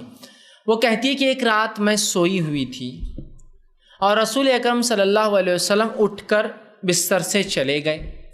میں خاموشی سے اٹھی اور پیچھے پیچھے آپ صلی اللہ علیہ وسلم کی چلی، اور آپ صلی اللہ علیہ وسلم چلتے ہوئے بقیع میں پہنچ گئے. بقیع جو جنت البقیع جسے ہم کہتے ہیں، جو قبرستان ہے، بقیع میں پہنچ گئے. اور بقیع میں پہنچ کر آپ نے ہاتھ اٹھا کر دعا کی. جب رسول اللہ صلی اللہ علیہ وسلم واپس آئے تو میں بھاگنے لگی تاکہ کہیں رسول اللہ مجھے دیکھ نہ لے. میں دوڑتی ہوئی پہلے پہنچی اور آ کر بستر پر لیٹ گئی. جب رسول اللہ گھر میں داخل ہوئے تو آپ نے دیکھا میری سانس پھول رہی تھی. آدمی سو رہا ہے لیکن سانس اسپیشل پھول رہی، مطلب وہ پیچھے تھا. تو رسول اللہ نے مجھ سے کہا، اے عائشہ کیا تم مجھ پر شک کرتی ہو کہ اللہ کے رسول ناانصافی کریں گے تمہارے ساتھ؟ تو مائی عائشہ نے کہا کہ اللہ کے رسول مجھے شک ہوا تھا کہیں آپ مجھے چھوڑ کر، چونکہ باری تو میری تھی، کہیں آپ مجھے چھوڑ کر جا کر جو ہے دوسری بیوی کے پاس تو نہیں چلے گئے. مجھے شک ہوا اس چیز کا، کہیں آپ دوسری اہلیہ دوسری بیوی کے پاس تو نہیں چلے گئے آپ. ٹھیک. اب آئیے، یہ روایت ضعیف تھی، یاد رکھیے حدیث ضعیف تھی۔ اس حدیث میں جو باتیں پتہ چلتی وہ یہ ہیں، سب سے پہلے کہ رسول اکرم صلی اللہ علیہ وسلم خاموشی سے بقیع گئے تھے۔ آپ نے اپنے اہلیہ کو جو اپنے بازو سو رہی تھی اس کو اٹھانا بھی پسند نہیں کیا۔ مائی عائشہ پیچھے دھیرے دھیرے جا کر اس مسئلے کو دیکھتی ہے کیا ہو رہا ہے، واپس آ کر لیٹ جاتی ہے۔ اگر نعوذ باللہ مائی عائشہ پیچھے نہیں جاتی، وہ چیز نہیں دیکھتی، تو رسول اللہ صلی اللہ علیہ وسلم نے یہ رات ہم سے چھپا لی تھی۔ وہ تو کوئنسیڈنس سے اٹھ گئی تھی تو پتہ چلی، اور کہتے یہ وہ رات تھی جس رات کو شب برات کہتے ہیں، یہ 15 شعبان تھی۔ اور پھر جب رسول اللہ نے کہا عائشہ مجھ پہ شک کرتی ہو، تو کہا مجھے شک ہوا تھا کہ آپ دوسری بیوی کے پاس چلے گئے ہوں گے۔ پھر رسول اللہ نے فرمایا مجھ سے، وہ کہتی ہے کہ اے عائشہ، آج کی رات کی فضیلت ہے کہ اللہ سبحانہ تعالیٰ، 15 شعبان کی فضیلت ہے کہ اللہ سبحانہ تعالیٰ اس روز لوگوں کی مغفرت کرتا ہے، اور اتنے لوگوں کی مغفرت کرتا ہے جیسے بنو کلب کی بکریوں کے بال جتنے، اتنے لوگوں کی مغفرت کرتا ہے۔ تو یہاں مائی عائشہ کا اپنے شوہر پر، رسول اللہ پر شک کرنا، اگر وہ نہ جاتی تو اس رات کا ہم سے چھپ جانا، کیا آپ امید کرتے ایک رسول سے کہ وہ اتنی افضل رات کو خاموشی سے منائیں؟ جبکہ رسول اللہ صلی اللہ علیہ وسلم رمضانوں میں 10 راتوں تک، روایت میں آتا عائشہ فرماتی ہے، ہمارے دروازوں پر، اپنی ازواج کے دروازوں پر دستک دیتے اور اٹھا کر کہتے جاگو عبادت کرو۔ حالانکہ وہ 5 میں سے کوئی ایک، لیکن رسول اللہ پوری 10 جاگتے تھے۔ جاگو اور عبادت کرو، یہ قدر ہو سکتی ہے۔ جہاں یہ نبی قدر میں اٹھا رہا ہے، وہیں کیا وہ نبی 15 کو اتنی افضل رات تو خاموشی سے نکل جائیں گے؟ اور ماں عائشہ نہ اٹھتی تو رات تو چھپ گئی تھی ہم سے، ہے نا؟ لیکن یہ روایت ضعیف ہے۔ اس کے برعکس صحیح روایت کیا میں آپ کو رکھتا ہوں، صحیح مسلم میں یہ روایت آتی ہے، اور صحیح روایت ہے یہ۔ اس کے الفاظ یوں ہیں، آپ نے فرماتے ہیں جب تم سو رہی تھی، مطلب مائی عائشہ رسول اللہ کی آنے کے بعد جاگی اور جاگ کر پوچھا اللہ کے رسول آپ کہاں گئے تھے؟ تو رسول اللہ وہ واقعہ فرما رہے کیا ہوا، تو فرماتے ہیں کہ جب تم سو رہی تھی تو میرے پاس جبرائیل آئے، آہستہ سے مجھ سے بڑے دھیرے سے کہا، اور میں نے بھی جبرائیل کو آہستہ اور دھیرے سے واپس جواب دیا۔ وہ اندر آنا چاہتے تھے گھر میں، لیکن اس لیے نہ آ سکے، اس لیے کہ عائشہ تم کم کپڑوں میں تھی، کیونکہ تم سو رہی تھی، اپنے حال میں تھی، اور جبرائیل ایسی حالت میں میرے گھر میں داخل نہیں ہو سکتے تھے جبکہ تم کم کپڑوں میں سو رہی تھی، اور میں نے تمہیں اس لیے نہیں اٹھایا، میں بقیع گیا تھا اور وہاں میں نے دعا کی، اور اللہ رب العزت نے مجھے حکم دیا کہ جاؤ بقیع والوں کے لیے مغفرت کی دعا کرو، اور میں وہاں خاموشی سے گیا اور دعا کی۔ میں نے تمہیں اس لیے نہیں اٹھایا کہ میں خوف رکھ رہا تھا کہ کہیں تمہاری نیند میں خلل نہ پڑے، اور میں نے اس لیے بول کر نہیں گیا کہ کہیں ایسا نہ ہو کہ میں تمہیں اٹھا دوں نیند سے اور پھر تم اکیلے پن کی وحشت سے سو نہ سکو، تو اسی لیے میں نے نہ تم کو اٹھایا نہ تم کو انفارمیشن دی کیوں گیا۔ اب جا کر آیا ہوں، اللہ نے کہا کہ مجھے جو ہے بقیع والوں کے لیے مغفرت کی دعا کرو، میں مغفرت کی دعا کر کر آ چکا ہوں۔ آنے کے بعد آپ نے پورا واقعہ اپنے بیوی کو بتایا، اور یہ صحیح مسلم کی صحیح روایت ہے۔ اب کیا اس کے مخالفے میں آپ وہ ضعیف روایت کو لیں گے؟ پورا وہی واقعہ، وہی دعا کا تذکرہ، کوئی 15 شعبان کا تذکرہ نہیں، کوئی شب برات کا تذکرہ نہیں۔ محدثین لکھتے ہیں اس کی شرح میں کہ یہ جو آپ صلی اللہ علیہ وسلم بقیع میں جانے کا جو واقعہ ہے، اس کے تعلق سے ایک روایت آتی ہے کہ آپ اپنے وفات سے 5 روز پہلے بقیع میں گئے تھے، 5 روز پہلے۔ اور آپ کی وفات کب ہوئی سب کو پتہ ہے، پیدائش نہ بھی پتہ ہوں گی تو وفات تو سب کو پتہ ہے، وہ ہے 12 ربیع الاول۔ تو 12 ربیع الاول سے 5 دن پہلے کیا ہوتا ہے؟ 7 ربیع الاول۔ تو یہ واقعہ ربیع الاول کا ہے، شعبان کا بھی نہیں۔ تو یہ واقعہ جو لا کر فٹ کیا جاتا ہے کہ نہیں رات میں رسول اللہ گئے تھے، وہ بنو کلب کی بکریوں کا واقعہ ضعیف۔ اور جو صحیح روایت مسلم کی ہے اس میں کوئی تذکرہ نہیں 15 کا، کوئی تذکرہ نہیں شعبان کا، کوئی تذکرہ نہیں کسی مہینے کا۔ لیکن اس کی شرح میں جو ہے جو محدثین لکھتے ہیں کہ یہ تب ہوا تھا، اگر اس کو نہ بھی مانے شرح کو چھوڑ دیں تو اس واقعے میں کوئی سے، اور اوپر والی روایت ضعیف تھی، یاد رکھیے۔ اب تو آپ ضعیف کو مانیں گے اور پورے زندگی کے اعمال اس پہ انحصار کریں گے، ایک صحیح روایت جو آ چکی ہے اس پہ عمل کریں گے۔ تو صحیح روایت یہ ہے تو میرے بھائی، کہیں بھی قرآن سے اور احادیث سے نہ اس رات کا نام ثابت ہے، نہ اس رات کا کوئی واقعہ ثابت ہے، اور جو ایک حدیث ہے جس سے اس کی فضیلت ثابت ہے وہ صرف فضائل بیان کرتی ہے، اس کو منانا ثابت نہیں کرتی ہے، صرف فضائل ہے۔ یہ ہو سکتا ہے کہ 15 شعبان کو اللہ مغفرت کرتا ہوں گا، لیکن ایسی ہی فضیلت کی روایتیں صحیح بخاری صحیح مسلم ہر رات کی بھی آتی ہے۔ ہر رات کو آپ منائیے نا، پھر ہر رات مومن کے لیے جو منانے کی، پھر کوئی ایک رات مخصوص نہیں ہے، ٹھیک۔ اب جب رات ہی ثابت نہیں ہے تو باقی اعمال میں سمجھتا ہوں بولنے کی ضرورت تو نہیں، لیکن پھر بھی علم کے لیے بتانا ضروری سمجھوں گا ان لوگوں کے لیے جو مناتے ہیں، کم از کم یہاں تو غور کرو، یہاں تو غور کرو، اگر وہاں نہیں ہمارے نزدیک تو پوری روایتیں صحیح ہیں، کیونکہ کچھ لوگوں کا مزاج ایسا ہوتا ہے کہ ہم کو کچے پکے سڑے ہوئے آم کچھ بھی چلتے، عام رہتا، حدیث رہتی تو کوئی مسئلہ نہیں، صحیح ہو ضعیف ہو بس حدیث ہے نا، بس ختم ہو گیا، ٹھیک۔ تو ایسے لوگوں سے کبھی میری ملاقات ہوتی تو میں کہتا ہوں حدیث ہوتی ہے، اور بہت سے لوگ ہوتے ہیں دیکھیے بھائی حدیث ہوتی ہے، حدیث میں آ گیا وہ چاہے ضعیف و موضوع ہم مانتے ہیں، تو میں ان سے کبھی کہتا ہوں کہ بھائی آپ کے دوسرے بھائی بھی حدیث کو حدیث ہی مانتے ہیں، کبھی ان کی روایتیں بھی لے لیا کیجیے آپ۔ تو جب ان سے آپ کا مناظرہ ہوتا ہے، ان سے آپ کا سامنا ہوتا ہے، تو تب تو آپ ان کو برابر کہتے ہیں صحیح اور ضعیف، ہے نا۔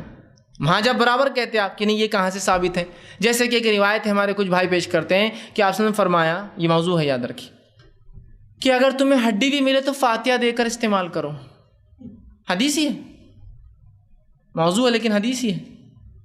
تو آپ لیتے ہو روایت کو، چونکہ آپ کون سے اختلاف بولتے ہیں، نہیں یہ جو ہے حدیث صحیح نہیں ہے۔ ہمارے بیچارے کچھ بھائی دفنانے کے بعد اذان دیتے ہیں، ہے نا، تو ہمارے دوسرے بھائی جو ہماری بات بھی نہیں مانتے ان سے کہتے ہیں یہ بات کہاں سے ثابت ہے۔ تو ہم بھی سوال کر رہے ہیں آپ سے، آپ کہاں سے ثابت ہے؟ کہ تو جب ان سے آپ ملتے ہیں تو برابر کہتے ہیں صحیح اور ضعیف کا مسئلہ ہے، جب ہم سے ملتے تو سب چھوڑ دیتے ہیں، نہیں کوئی صحیح ضعیف نہیں رہتا، حدیث رہتی، عام رہتے، کچے پکے سڑے ہوئے کھٹے ہوئے کچھ نہیں رہتا، کوالٹی اور کچھ نہیں رہتی اس کی، سب عام رہتے۔ ایسا نہیں ہوتا میرے بھائی، سمجھنے کی ضرورت ہے ہمیں۔ اب راتی ثابت نہیں ہے تو دیگر اعمال، ٹھیک۔ اب جو کچھ فضائل ان ضعیف روایتوں میں بھی ثابت ہے، وہ کیا ہے فضائل؟ وہ ضعیف روایتوں کے الفاظ کیا ہے؟ 15 شعبان کی رات اللہ سب کی مغفرت کرتا ہے، 15 شعبان کی رات اللہ آسمانی دنیا پہ آتا ہے، اعلان ہوتا ہے، جو حضرت علی کی ایک روایت ہے، جو یہ بھی موضوع ہے یاد رکھیے روایت، لیکن الفاظ سنیے اس کی، کہ 15 شعبان کی رات اللہ پہلے آسمان پہ آتا ہے، آسمانی دنیا پہ آتا ہے، ایک ندا لگائی جاتی ہے، کوئی مغفرت کا طلب کرنے والا میں دینے بیٹھا ہوں، کوئی معافی مانگنے والا میں دینے بیٹھا ہوں، کوئی توبہ کرنے والا میں دینے بیٹھا ہوں، کوئی رزق طلب کرتا ہے میں دینے بیٹھا ہوں، آج تم جو مانگو گے میں تمہیں آج دوں گا۔ یہ ثابت ہے، اتنا ہی ثابت ہے، اور تمام موضوع ضعیف میں یہی ثابت ہے، ٹھیک ہے، اور اس حسن روایت میں بھی یہی ثابت ہے، ٹھیک۔ کہیں بھی اس کے علاوہ نماز کا تذکرہ، ذکر و اذکار کا تذکرہ، جاگنے کا تذکرہ کہیں بھی نہیں ملے گا آپ کو، کہیں بھی نہیں ملے گا۔ چلیے اگر آپ بول رہے بھائی ہمارے نزدیک وہ ضعیف روایتیں بھی صحیح ہیں، موضوع بھی صحیح ہیں، تو میں آپ سے سوال کر رہا ہوں ان روایتوں میں آپ کی یہ جو اعمال آپ کر رہے ہیں مغرب کے بعد سے لے کر، ان اعمال کا تذکرہ کہاں ہے بتا دیجیے۔ چلیے ضعیف ہی صحیح، موضوع ہی صحیح، بحث کے لیے اگر صحیح مان بھی لیا جائے تو آپ اس اعمال کا تذکرہ مجھے دیجیے نا، جو اعمال آپ کر رہے ہیں اس رات میں فضیلت بیان کر کے۔ کوئی اعمال ثابت نہیں ہے۔ بہت سے لوگ قیام اللیل کرتے ہیں، راتوں کی نماز ثابت نہیں یاد رکھی۔ جتنی بھی ضعیف اور موضوع بھی ہے تو صرف فضیلت ثابت ہے، منانے کا تذکرہ نہیں۔ اسی طرح دو گانے کی نماز، مغرب کی نماز پڑھی جاتی ہے، اس کے بعد یاسین 3 بار جو ہے امام صاحب پڑھتے ہیں، اس کے بعد امام صاحب اللہ اکبر کہہ کے تکبیر دیتے ہیں، سب لوگ ان کے ساتھ تکبیر باندھتے ہیں، 2 رکعت نماز مطلب امام صرف بول کے چھوڑ دیتے ہیں، باقی نماز سب خود پڑھتے ہیں اپنی پھر، ٹھیک ہے۔ ہر نماز کی رکعت میں 11 بار سورہ اخلاص پڑھا جاتا ہے، اور ایسی 6 رکعت ہوتی ہے، ایک عمر دراز کے لیے، رزق میں برکت کے لیے، اور ایک مصائب اور پتہ نہیں کیا 3 نام دیتے ہیں اس کو 2 گانے کہتے ہیں، مطلب 2 پارٹس میں جو نمازیں پڑھتی، 2 مطلب 2 گانے، مطلب فارسی زبان میں پڑھنا یا بولنا، 2 گانے کی نماز، عربی نام بھی نہیں ملا کسی کو اس نماز کے لیے، 2 گانے، ٹھیک۔ تو وہ نمازیں پڑھتے ہیں، اس کے بعد مغرب کے بعد آدمی نہاتا ہے گھر آ کر، نہانے کے بعد فاتحہ ہوتی ہے، اور فاتحہ ہونے کے بعد بہت سارے اعمال ہوتے ہیں، پھر رات میں 100 رکعتیں کچھ لوگ نماز پڑھتے ہیں، یا کچھ لوگ ایک اور 2 موضوع اور روایتیں، ایک ہے 14 رکعت جو شخص جو ہے پڑھے، ہر رکعت کے اندر جو ہے 11 مرتبہ سورہ اخلاص پڑھے، یہ روایت موضوع ہے۔ دوسری ایک اور روایت پیش کی جاتی ہے، اس کی کوئی سر و ٹانگ ہی نہیں ہے، جو شخص اس رات 12 رکعت نماز پڑھے اور ہر رکعت میں 33 یا 30 مرتبہ سورہ اخلاص پڑھے تو اس کو جنت میں ہی، دنیا میں ہی جنت کا مقام دکھا دیا جاتا ہے، اور 10 ایسے لوگ جس پر جہنم واجب ہو گئی تھی اللہ اس کی سفارش سے ان کو مغفرت کر دیتا ہے۔ اب کون نہیں کریں گا بھائی، ایسی باتیں لکھ دیں گا کوئی، تو میں تو سب کچھ کرنے کو تیار، اپنی کے ساتھ ساتھ 10 کو لے جائیں گا، ایسے جن پر جہنم واجب ہو گئی اور دنیا میں جنت ٹھکانہ دکھا دی جائیں گے۔ اب اس سے بڑی چیز کیا ہو سکتی ہے؟ دنیا میں جنت، اس کو اپنا مقام دکھا دیا جائے گا۔ جنت ایسی چیز ہے جس کو کسی آنکھ نے کبھی دیکھا نہیں، کوئی ذہن سوچ نہیں سکتا، لیکن ان کو دکھا دیا جائے گا ان کا مقام۔ شاید موت سے پہلے فرشتے بتا دیں گے تمہارا مقام ہے، مطلب کیا ہے اس کا معنی نہیں، لیکن جنت میں مقام دکھایا۔ اسی طرح نماز الفیہ، ایک نماز ہوتی ہے رات میں لوگ پڑھتے ہیں، 100 رکعتیں یا اس سے زیادہ 1000 رکعتیں ہوتی ہیں، اور اس میں بڑا اہتمام کے ساتھ ہوتا ہے، اور مختلف علاقوں میں مختلف نمازیں، پھر نئے کپڑے بنانے کا اہتمام ہوتا ہے، ٹھیک ہے، اور فاتحہ ہوتی ہے، اور مغرب کے بعد نہایا جاتا ہے۔ اور ایک نیا عقیدہ اس کے ساتھ گڑھ دیا گیا ہے، ایک نیا عقیدہ جس کے تحت یہ نہانا اور وہ فاتحہ اور مختلف کھانے ہوتے ہیں، کھانے بھول چکا ہوں میں، بہرحال یہ سب سے اہم پارٹ رہتا ہے، کسی بدعت کے اندر میٹھے کے بغیر وہ بدعت کمپلیٹ ہو ہی نہیں سکتی، چیلنج ہے میرا، ٹھیک ہے؟ تو پھر اس کے اندر کھیر پوری کی فاتحہ، مختلف علاقوں میں زردے کی فاتحہ، زردہ مطلب آپ کا جو میٹھے چاول لال کلر کا ہوتا ہے نا، زرد کلر اسے زردہ بولتے ہیں، لال چاول، لال روا، لال کچھ تو بھی فلاں ہوتا ہے، ٹھیک ہے؟ تو فاتحہ ہوتی ہے اور میٹھے اور بنتے ہیں، بہرحال ان کے پیچھے ایک عقیدہ ہے۔ اس سے پہلے کہ عقیدے کی طرف جاؤ ایک اور بات رکھ دیتا ہوں، عبادت میں اور کیا کرتے ہیں لوگ، ایک اور وہ چیز ہوتی ہے کہ ایک روایت پیش کی جاتی ہے، یہ روایتی موضوع ہے، یاد رکھیے۔ تو بہرحال بہت سارے اعمال کرتے ہیں جس میں ایک چیز جو خاص ہوتی ہے وہ یہ ہے کہ جو ایک روایت پیش کی جاتی ہے یہ موضوع روایت ہے، یاد رکھیے کہ آپ نے فرمایا اس طرح سے اس روایت کے الفاظ ہے کہ جو شخص 15 شعبان کا قیام کرے، مطلب رات کا، اور دن میں روزہ رکھے تو اس شخص کے پچھلے 60 سال کے اور اگلے 60 سال کے گناہ معاف ہو جاتے ہیں۔ گویا وہ ٹوٹل ملا دے تو 120 ایئرس، 120 سال کے گناہ معاف ہو جاتے ہیں، پچھلے 60 اور اگلے 60۔ جبکہ ہم جانتے ہیں جو رسول اکرم صلی اللہ علیہ وسلم نے موقعہ روزے رکھے ہیں، رمضان کے علاوہ جو روزے آپ رکھتے تھے، ان کے فضائل میں یہ آتا ہے کہ جو عرفے کا روزہ ہے وہ ایک روزہ 2 سال کے گناہوں کا کفارہ ہے، اور 10 محرم 9-10 کا جو روزہ ہے وہ 1 سال کے گناہوں کا کفارہ ہے، مطلب ایک روزہ 2 سال کے اور 2 روزے 1 سال کے گناہ کا کفارہ، اس سے زیادہ نہیں۔ لیکن یہ ایک قیام اور ایک روزہ کتنے سال کا کفارہ ہے؟ 60 پچھلے 60 اگلے، مطلب اگر ایوریج لائف 60 ایئرس ہے تو 60 تو ہو گیا، اور 60 کا انہیں پہلے سے جمع کر کے رکھ لیا اسٹاک، ٹھیک، اور 2-4 راتیں مل گئی تو پھر تو اس کی کوئی کیا ہی لینے دینے ہیں نا، 120 سال 120 سال 120 سال۔ حالانکہ شب قدر جو 1000 مہینوں سے افضل ہے، ان 1000 مہینوں کو اگر آپ جمع کر لیں تو 83 سال 4 مہینے ہوتے ہیں۔ گویا شب قدر جو سب سے افضل رات ہے، جو ثابت ہے، اس کا ثواب صرف 83 سال 4 مہینے، اور جو ثابت نہیں اس کو 120 سال۔ تو اب کوئی کہہ کے لے جائیں گے اوریجنل چیز کی طرف، ڈپلیکیٹ زیادہ فنکشن دے رہی ہے، کم کاسٹ میں آ رہی ہے، سستی، وہ 5 ڈھونڈو تو 83 سال، یہ ایک پالو تو 120 سال ہے نا۔ تو میں نے اس لیے کہا کہ اگر آپ کو یہ چیز بری لگتی ہے کہ بھائی ہم یہ رات مناتے ہیں، آپ اس کو غلط بول رہے ہیں، تو ہمیں اس لیے برا لگتا ہے کہ آپ ایک حقیقی چیز اور اصل چیز کو چھوڑتے ہیں غلط چیز کے لیے، ایک صحیح حدیث کو چھوڑتے ہیں ایک موضوع روایت کے لیے، یہ سب سے بڑا مسئلہ ہے۔ اور اپنی غلط چیز کو ثابت کرنے کے اللہ کتاب کا بھی استعمال کرتے غلط، اور رسول اللہ کی حدیث کا کرتے استعمال غلط۔ ہر رات کی تعلق سے جو حدیث آ رہی بس اس کو ڈال دیا ٹوکری کے اندر کی شب برات کی، شب برات کی، ارے ایک بار تو نام بتاؤ شب برات کا حدیث کے اندر، تو مان لے پھر شب برات کی بات ہے۔ بہرحال آگے آئیے، اب اس کے پیچھے ایک عقیدہ ہوتا ہے اس رات میں جو اہتمام مغرب کے بعد سے ہو رہا ہے، کیا ہے؟ جب دیکھیے گمراہیاں شروع ہوتی ہے تو اس کا کوئی لمٹ نہیں ہوتی، اینڈ لیس ہوتی۔ وہ کیا ہے کہ بولے یہ مردوں کی عید ہے، او ہو اب بہت امپورٹنٹ آ رہا ہے کہ تو میت کے لیے تو سب کچھ کریں گے ہم، زندہ رہا تو کبھی دادا کو اور باپ کو پلٹ کے دیکھیں گے کیسی طبیعت ہے، مرنے کے بعد سب کچھ کریں گے، مردوں کے لیے ایوری تھنگ ہے نا۔ دادا حیات ہے، زندگی کے مشکل ایام گزار رہا ہے، تب پوتے کو ایک باری فرصت نہیں ملی تو MBA کر رہا تھا، تو فلاں کر رہا تھا، تو یہ کر رہا تھا، کبھی نہیں آ سکا۔ مرنے کے بعد دیکھیے نا 10ویں دن برابر دادا کو جو کھانے پسند تھے وہ کھا رہا ہے، دادا کو بہت پسند تھی بریانی، دادا کو پسند تھا حلوہ بناؤ، دادا کو پسند تھا کھچڑا بناؤ، تو مرنے کے بعد اس کے نام سے کھارا برابر ہے، لیکن زندگی میں آ کر کبھی کھلایا کیا؟ دادا میں آج وہاں سے آج کھچڑا بنا کے کھلاؤں گا، تم کو بہت پسند ہے، ابا تم کو فلاں چیز پسند ہے۔ دیکھیے نا، تو ہمارے پاس میت زندہ ہے نا تو کوئی اہمیت نہیں، مرنے کے بعد تو بڑی عظیم اہمیت ہے۔ زندگی میں اس کے لیے دواؤں کے لیے پیسوں کی ضرورت ہے، وہاں خرچ کرنے کو تیار نہیں، مرنے کے بعد مغفرت کی ثواب پہنچانے کے لیے ایسا تیار ہے کہ آ کے آپ کے ابا کے لیے قرآن بخش دیا میں نے، 3-4 دن سے پڑھا تھا قرآن ابا کے لیے، ارے بھائی میرا باپ بہت تکلیف سے مرا، کبھی آپ نے 2 روپے نکال کے نہیں دوا کے لیے، نہیں، مرنے کے بعد بہت اہمیت ہے نا۔ مجھے ایک واقعہ یاد آتا ہے کہ ایک ہندی کے کتاب میں ایک واقعہ تھا، مجھے یاد نہیں کون سی جماعت میں کون سی کلاس میں، مجھے ایک واقعہ یہ تھا کہ ایک انسان آتا ہے گلی کے کونے پہ نکڑ پہ آتا ہے اور وہاں رک جاتا ہے، اور سردی کے دن ہوتے سخت، اور وہ بہت غریب ہوتا ہے، لوگوں سے گزارشات کرتا ہے کہ مجھے ایک چادر دے دو، ایک چادر دے دو، چادر دے دو، کوئی چادر نہیں دیتا اس کو، کون دیں گا، خرچہ ہوگا۔ جب وہ مر جاتا ہے سردی کی وجہ سے رات میں، صبح خبر پہنچتی کہ مر گیا، تو لوگ آ کر جمع ہو کے اس کے اوپر چادر ڈالتے ہیں۔ تو کہانی کا مورل یہ تھا، سٹوری اچھی تھی کہ جب زندہ تھا تو کسی نے چادر نہیں تھی، مرنے کے بعد سب ڈھک رہے تھے اس کو آ کر، ہے نا۔ تو یہ ہونا چاہیے۔ تو میت مردوں کا بڑا مسئلہ ہے کہ ان کو ثواب پہنچانا ہے نا۔ تو مردوں کی بولے آج عید ہوتی ہے، آج کی رات پہلے آسمان پہ جو بھی آسمان پہ ایک جھاڑ ہوتا ہے، عقیدے غلط دیکھ کیسے، اس جھاڑ پر پتے لگے ہوتے، پتوں پہ نام ہوتے ہیں، تو اس رات جھاڑ ہلایا جاتا ہے، پتے جھڑ جاتے ہیں، جن کے پتے گر جاتے ہیں ان کے پتے کٹ ہو جاتے ہیں دنیا سے، مطلب یہ سال جانے والے ہیں، جن کے پتے لگے ہیں ان کے پتے باقی رہنے والے، وہ اگلے سال تک جینے والے ہیں۔ عقائد بد دیکھیے اب پھر جو مر چکے، مطلب جن کے پتے کٹ چکے ہیں پچھلی بار، وہ لوگوں کو ٹائم دیا جاتا ہے، مہلت ہے، اور وہ گھروں میں آتے ہیں، لہٰذا لوگ نہاتے ہیں مغرب کے، چونکہ رات مغرب سے دن چالو ہوتا ہے نا اسلامی طرح 15 چالو ہو جاتے، نہاتے ہیں تاکہ مردے آئے تو آپ فریش ملے۔ بہت سی بیوہ عورتیں تیار ہو کر بیٹھتی تاکہ ان کا شوہر آ کر ان کو دیکھیں گا، بہت سے جو ہے بچے اپنے باپ کے انتظار میں ہوتے ہیں اور فلاں ہوتے ہیں، اور عقیدوں کی پھر کوئی انتہا نہیں۔ ایک صاحب کو میں نے ایک بار سمجھا ایسا نہیں ہوتا میرے بھائی، نہیں ہوتا، تو نہیں بولے ہوتا، پھر کچھ دیر بعد ان کو بات سمجھ میں آ گئی۔ لیکن بدعقید کی عقیدہ بہت اہم ہے سدھرنا۔ اب بدعقید کی اتنی تھی کہ ایک دن آیا بولے صاحب تم لوگ غلط ہے، بولے کیوں؟ بولے میرا عقیدہ بالکل سچ تھا۔ بولے کیا ہوا؟ تو بولے 15 کو ابا آئے تھے۔ بولے ابا آئے تھے 15 کو، تو پھر تو نے جانے کیوں دیا واپس ان کو؟ آئے تو رکھ لیتا ان کو۔ نہیں بولے وہ ویسا نہیں رہتا، بولے اب جب چونکہ وہ مر چکے ہیں بولے تو ایک الگ انداز سے آئے تھے۔ بولے کیسے آئے تھے؟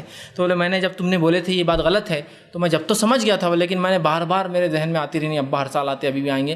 تو میں نے ایک عالم صاحب سے پوچھا، انہوں نے کہا ابا آئیں گے تمہارے، ضرور آئیں گے، بلی کی شکل میں، کتے کی شکل میں، پرندوں کی شکل میں، کیڑے مکوڑوں کی شکل میں، تو آج کی رات کسی کو نہیں مارا جائے گا۔ پھر کیا ہوا؟ تو برابر جیسا عالم صاحب نے بولے تھے، بولے مغرب کے بعد ایک تتلی آئی، بولے ابا آئے، وہ تتلی بولے ابا آئے، بولے اور بیٹھے رہے، بولے وہیں بیٹھے جہاں ابا بیٹھتے تھے، وہی کرسی۔ میں نے کہا شیطان بھی کیسا ضرب لگاتا، دیکھو کیسا عقیدہ اس کا تھا، اس نے لے گیا وہیں بیٹھے۔ اور ہو سکتا ہے روز تتلی کیڑے مکوڑے 1000 بیٹھتے ہوں گے جی، اس پہ وہ مسئلہ نہیں ہے، لیکن آج تتلی بیٹھنا بہت مقدس تھا اس کے لیے۔ تو بولے تتلی بیٹھی، بولے اور ابا آئے تھے، بولے مطلب روحانی شکل میں آئے تھے۔ میں نے کہا کتنا بدبخت ہے رے تو، ابا آئے تھے اور تو نے ویسے ہی جانے دیا، تتلی کو پکڑ لیتا، جو خدمت ابا کی نہیں ہو سکی تتلی کی کرتا ہے نا۔ تتلی اور ظاہر سی بات ہے اس کو پتا تھا اس کے ابا ایشور تھا وہ، تو میں نے کہا اس کے لیے ایک امی لاتے، پھر ان کے بچوں کو وارث بناتے اپنی جائیداد کے اندر، اپن مطلب ان کی شادی ان کا ہوتا، ان سے اور تتلیوں کے بچے پیدا ہوتے، وارث ہوتے تمہارے جائیداد کے اندر، پورا ڈیوائس سب ہونا چاہیے تھا نا پورا۔ یار تم پھر کچھ بھی الگ جا رہے ہیں۔ میں نے کہا ابا میرے آئے بعد میں نے کب چھوڑنا ان کو واپس؟ مطلب سمپل ہے، کسی کا باپ کو اگر مہلت دے دی جائے، بھائی جنت جہنم جا بھی جو بھی اس کے ساتھ ہو رہا ہے، جس طرح کی اس نے عمل کیا تھا، اگر اسے موقع دیا جائے تو کیوں واپس کوئی جانے دیں گا اسے ابا کو؟ ہاں، تو وہ تھوڑا پریشان ہو، کہا تم لوگ، میں نا مذاق نہیں، ایک دم سیریس بات ہے، ایک دم سنجیدگی والی بات ہے، سوچو نا تم ابا اور تم نے چھوڑ دیا ان کو، کتنی افسوس کی بات ہے۔ میرے ایسا بیٹا تو جان دے دیتا اپنی اس تتلی کو پکڑنے کے لیے، اس لیے کہ میرے ابا تھے وہ۔ تو کہا نہیں وہ ایسا شور نہیں تھے، بولے دوسرے بھی ہو سکتے، بولے بلی بھی آئی تھی بات میں، بولے تو میں کنفیوز تھا، بولے ابا کون سے؟ میں نے کہا یہی چلتے رہیں گا پوری زندگی تمہارا۔ تو روحیں آتی ہیں، ان کو موقع دیا جاتا ہے، یہ اسلامی عقیدے کے خلاف مشرکانہ عقیدہ ہے، اس لیے کہ قرآن نے اعلان کر دیا، سورہ مومنون سورہ نمبر 23 آیت نمبر 100، وَمِن وَرَائِهِمْ بَرْزَخٌ إِلَىٰ يَوْمِ يُبْعَثُونَ، کہ اس دنیا کے اور جو مر چکے ہیں ان کے بیچ میں ایک برزخ آڑ ہے دوبارہ اٹھائے جانے تک۔ اور رسول اللہ صلی اللہ علیہ وسلم کی حدیث، صحیح بخاری کی روایت ہے، روز قیامت سب سے پہلے میں اٹھوں گا، سب سے پہلے روز قیامت، کوئی واپس نہیں آتا میرے بھائی، کوئی واپس نہیں آتا۔ مرنے کے بعد روحوں کا آواگمن کا عقیدہ رکھنا یہ غیر اسلامی مشرکانہ، بدترین درجے کا مشرکانہ عقیدہ ہے۔ اب لہٰذا لوگ آ رہے ہیں تو لوگ مکانوں کو سجا رہے ہیں، دکانوں کو سجا رہے ہیں، قبرستانوں کو سجا رہے ہیں۔ قبرستان دیکھیے کتنے سجتے ہیں۔ اور ایک بات تھوڑی سی غور کر لیجئے، یہ ایک ہی تہوار ہے جو شیعہ اور سنی مشترکہ مناتے ہیں، کامن تہوار ہے، مشترکہ دونوں مناتے ہیں اس کو۔ ایسا دوسرا کوئی تہوار نہیں جو شیعہ اور سنی ساتھ منا رہے ہیں اس تہوار کو چھوڑ کر، ایک بارات کہ تو بارات کا اصل عقیدہ انہی کے پاس ہے، یاد رکھیے، نفرت کا اظہار کرنا کچھ لوگوں کے خلاف، اور وہ سنی ہے۔ سمجھ رہے ہیں بات؟ بہرحال خیر چھوڑ دیجیے، لمبا فلسفہ ہے وہ کہاں سے آیا اور کیوں آیا، لیکن اب جو ہوتا ہے اس کے رد میں، تو کوئی مردوں کی عید نہیں ہوتی ہے میرے بھائی، کوئی مردوں کو ریلیز اور چھوٹ نہیں دی جاتی ہے، جو جس حال میں روز قیامت تھی اس کا معاملہ بہرحال اٹھنے والا ہے، تو کوئی واپس نہیں آتے۔ اسی طرح مردوں کی عید ہے تو مردے مغرب کے بعد آتے ہیں، اور فجر پہ ختم ہو رہا نا معاملہ، رات ختم ہو رہی تو رات میں ان کا ختم ہوتا ہے، تو مردے جب واپس چلے جاتے ہیں تو لوگ فجر کے بعد قبرستان جاتے ہیں، کبھی راتوں میں قبرستان جاتے ہیں، قبروں کو سجایا جاتا ہے، ٹھیک ہے۔ اسی طرح جو ہے بہت سے علاقوں کے اندر آتش بازی ہوتی ہے اور دیے لگائے جاتے ہیں، اور دیے تو چونکہ اب کم ہو گئے، تیل گرتا ہے، بہت مشکل ہوتی ہے، تو دیے کی جگہ لائٹنگ لگا دیجیے۔ اور اپنے تہوارات پر روشنی کے ذریعے خوشیاں منانا یہ مجوسیوں کی علامت ہے، یہ اہل ایمان کی کبھی علامت نہیں رہی، مجوسیوں کی علامت ہے۔ مجوسی سمجھتے ہیں آپ؟ آگ پرست، جو آگ کی پوجا کرتے ہیں، جن کے پاس آگ مقدس ہوتی ہے، اور اس کے تقدس کے اعتبار سے ہر اچھائی سے پہلے اس کو جلایا جاتا ہے. تب چونکہ دیے جلانا میں تو بہرحال مشکل ہے نا، 1000 دیے تو 1000 ٹمٹی میں جلانا، وہ لائٹ جلانا ایک بٹن پہ کتنا آسان، لگایا اور چالو کر دی، ہر جگہ روشنی روشنی بس. تو یہ مشرکانہ عقائد ہے، مجوسیوں کا عقیدہ ہے، اور دیگر مشرک اقوام سب کی سب یہ عقیدہ رکھتی ہے، ہمارا نہیں میرے بھائی.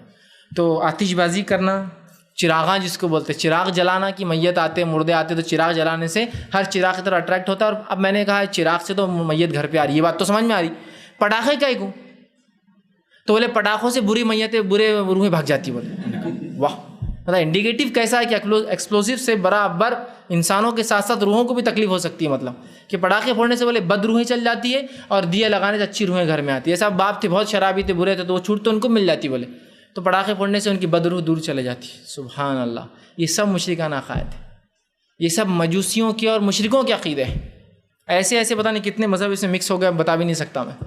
تو بہرحال یہ اسلامی عقیدہ نہیں. اسی طرح مسجدیں سجائی جاتی ہے، مسجد میں پھول لگائے جاتے ہیں اور پتہ نہیں کیا کیا پروگرامز ہوتے ہیں. ٹھیک ہے، اب کوئی بھی اعمال قبول کرنے قبولیت کی شرط یاد رکھیے، اللہ کی کتاب یا اللہ اس کا حکم دے، مطلب شریعت میں اس کا حکم ہو، اس کو خالص نیت سے اللہ کے لیے کیا جائے اور رسول اکرم صلی اللہ علیہ وسلم کی سنت کے مطابق ہو تو ہی قابل قبول ہے، ورنہ بھول جائیے کوئی عمل قابل قبول ہے اللہ کے پاس.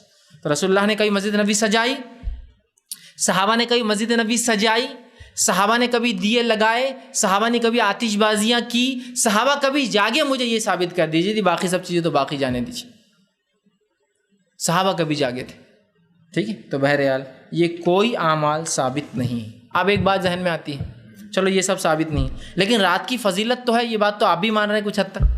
تو فضیلت ہے تو کیوں نہ عبادت کر لیجیے خاموشی میں. چلو مسجد بھی نہیں سجاؤں گا، پٹاخے بھی نہیں، دیے بھی نہیں، کوئی میٹھا نہیں، حلوہ نہیں، نہانا نہیں، کوئی عقیدہ نہیں کہ مردے آتے ہیں، کوئی قبرستان جانا نہیں، کچھ نہیں. دیکھیے قبرستان جانا اچھی بات ہے، لیکن بالخصوص 15 کو جانا یہ اچھی بات نہیں. روزے رکھنا اچھی بات ہے، بالخصوص 15 کا روزہ رکھنا یہ سنت سے ثابت نہیں. یاد رکھیے، یہ بولنا چاہ رہا ہوں. ورنہ بہت سے لوگ ہوتے ہیں یہ تو ایصال ثواب کے منکر ہے، یہ تو فلاں کے منکر ہے، یہ تو نماز کے منکر ہے، یہ تو روزے کے منکر ہے. میرے بھائی تیری بے خوفی کو اپنی جگہ رکھ اور بات کو سمجھ. پہلے میں اس ایصال ثواب کا منکر نہیں ہوں، روزے اور نماز کا منکر نہیں ہوں. جس طریقے پہ ہم کر رہے ہیں اس پہ ہم منکر ہیں، اس کے ہم منکر ہیں کہ وہ سنت سے ثابت نہیں. اور ہر چیز کے قابل قبول ہونے کے لیے شریعت میں حکم خالص نیت اور رسول اللہ کا طریقہ ہونا چاہیے. تو رسول اللہ نے منایا کیا؟ کوئی چراغا کیا کیا؟ کوئی پٹاخے پھوڑے کیا؟ کوئی مسجد سجائی کیا؟ کوئی مخصوص عبادتیں کی کیا؟ کوئی خیام اللیل کیا کہ نہیں؟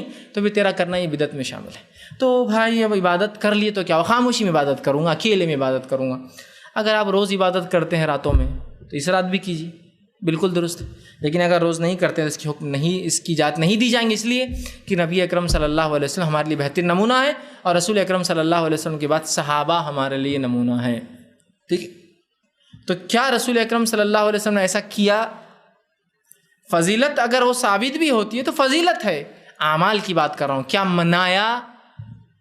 صحابہ نے کبھی منایا؟ خلفائے راشدین 30 برس زندہ رہے رسول اللہ علیہ وسلم کے بعد، کیا منایا؟ آخری صحابی کا انتقال 110 ہجری میں ہوا، 100 سال میں منائی گئی کوئی ایک رات جس کو یہ لکھا گیا ہو روایتوں میں، آثار میں، تاریخ میں کہ یہ 15 شعبان 30 صحابہ جاگ رہے تھے، نمازیں پڑھ رہے تھے، اکیلے میں عبادتوں کا اہتمام کر رہے تھے چونکہ اپنے نبی کو انہوں نے یہ کرتے پایا تھا؟ بتائیے نا کوئی ایک روایت. یا برات کی رات تھی، تو برات تو بھولی جائے، میں کہہ رہا ہوں دور دور اس کا الفاظ ہی نہیں ہے حدیث کے اندر. قرآن میں الفاظ ہے، وہ بھی سورہ برات میں بس ایک بار آیا ہے، الفاظ ہی نہیں ملیں گے آپ کو. تو رات کا منانا تو چھوڑ دیجیے.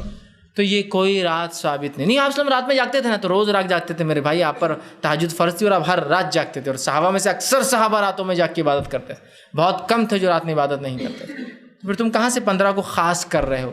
ٹھیک، یہ تو بالکل عام بات تھی صحابہ کی. تو کوئی منانا یہ درست نہیں. یاد رکھ، تو اس رات کا منانا بدعت. اس رات میں کوئی خاص اعمال نہیں ہے. اس رات کی اگر فضیلت بھی ثابت ہے تو منانا ثابت نہیں ہے. کوئی روزہ، کوئی نماز، کوئی فاتحہ، کوئی مردوں کا آنا، کوئی قبرستان کی زیارت کرنا یہ ثابت نہیں اور درست نہیں ہے. اگر کوئی کہے کر لیے تو کیا ہوا، تو بہرحال پھر تو اسلام کا بیڑا، شریعت کا بیڑا غرق ہو جاتا ہے. ہر چیز میں کر لیے تو کیا ہوا، کر لیے تو کیا ہوا، 4 کی جگہ 5 رکعت پڑھ لی تو کیا ہوا. تسبیح آپ نے 33 بار بتائی نا سورہ، وہ جو تسبیح فاطمہ ہے 33 کے بدلے 66 بار پڑھ لیں گے، کیا ہوا، ڈبل تو پڑھے نا، کتنا ثواب ملے گا.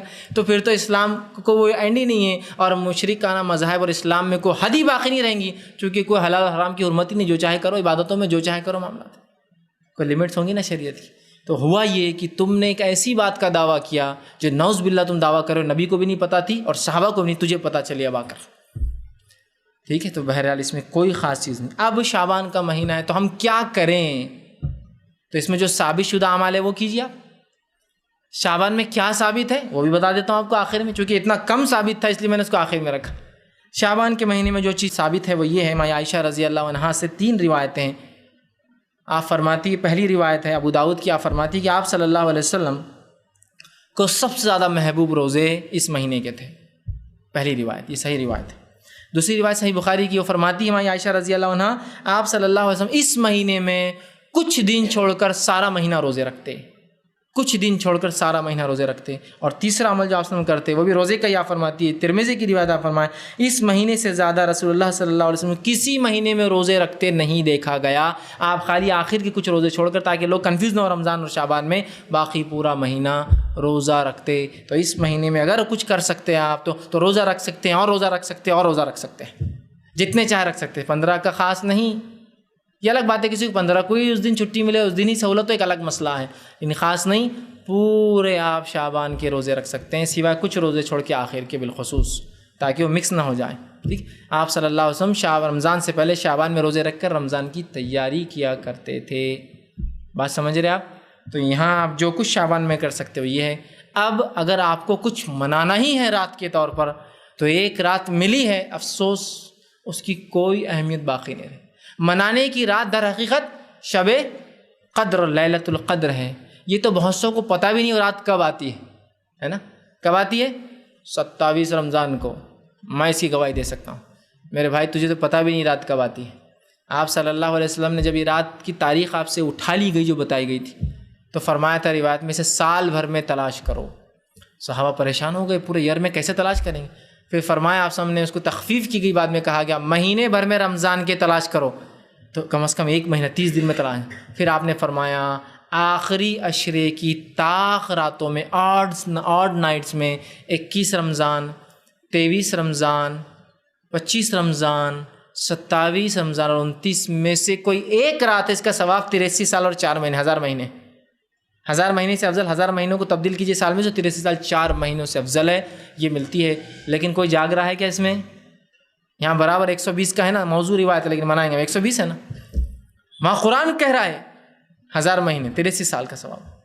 ان کہاں ہوتا ہے ہم سے؟ کون اٹھیں گا 5 رات، کون جاگیں گا 5 رات؟ علماء نے بڑی سہولت دی، اور میں تو کبھی کبھار کہتا ہوں شاید جبرائیل علیہ السلام ہندوستان میں آ کر بتایا گیا کہ 27 تم لوگوں کو بتا رہا ہوں، باقی لوگوں کو نہیں بتایا گیا۔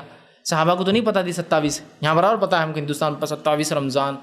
تو یہ قدر 5 میں سے کوئی ایک رات اور اس کو تلاش کرنا ہے۔ آپ صلی اللہ علیہ وسلم جو سنت تھی اس رات میں آئیے دیکھیے کیا تھی۔ ماں عائشہ فرماتی رسول اللہ ان راتوں میں رمضان کے آخری عشرے میں ہمارے دروازوں پر دستک دے کر کہتے اٹھو عبادت کرو، اٹھو عبادت کرو، اٹھا رہے ہیں۔ اور آپ کے کہے کے مطابق جو 15 شعبان کی روایت ہے شب برات کی، وہاں رسول اللہ خاموشی سے جا رہے ہیں۔ یہاں 10 دن اٹھا رہے ہیں، وہاں خاموشی سے جا رہے ہیں۔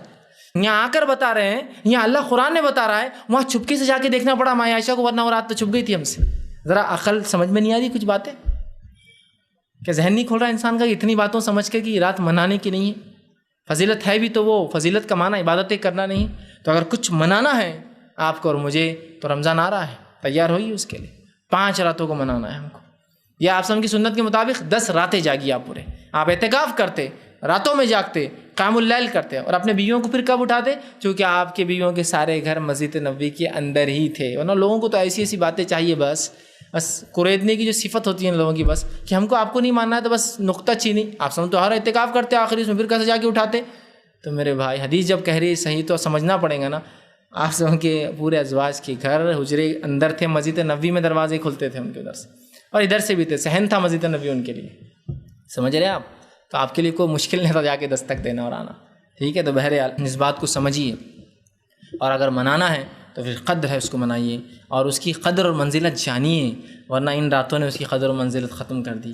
معراج اور برات کو جس انداز سے منایا جا رہا ہے، اور بالخصوص 15 شعبان کو جس انداز سے منایا جا رہا ہے، اس انداز کو دیکھ کر تو شب قدر تو اتنی پھیکی ہے، اتنی پھیکی اور اتنی پھیکی ہے کہ اس کے پھیکے پن کا کوئی اندازہ ہی نہیں ہے، کوئی اندازہ ہی نہیں، کسی کوئی اہمیت ہی نہیں ہمارے پاس آج۔ تو بہرحال اصل جاگنے کی رات لیلۃ القدر ہے، شب قدر ہے جو رمضان میں آتی ہے، اور باقی تمام باتیں بہرحال میں نے آپ کے سامنے رکھنے کی کوشش کی۔ اللہ سبحانہ تعالیٰ سے آخر میں دعا کہ اللہ سبحانہ تعالیٰ جو کچھ کہا سنا گیا اسے عمل کی توفیق عطا فرمائیں.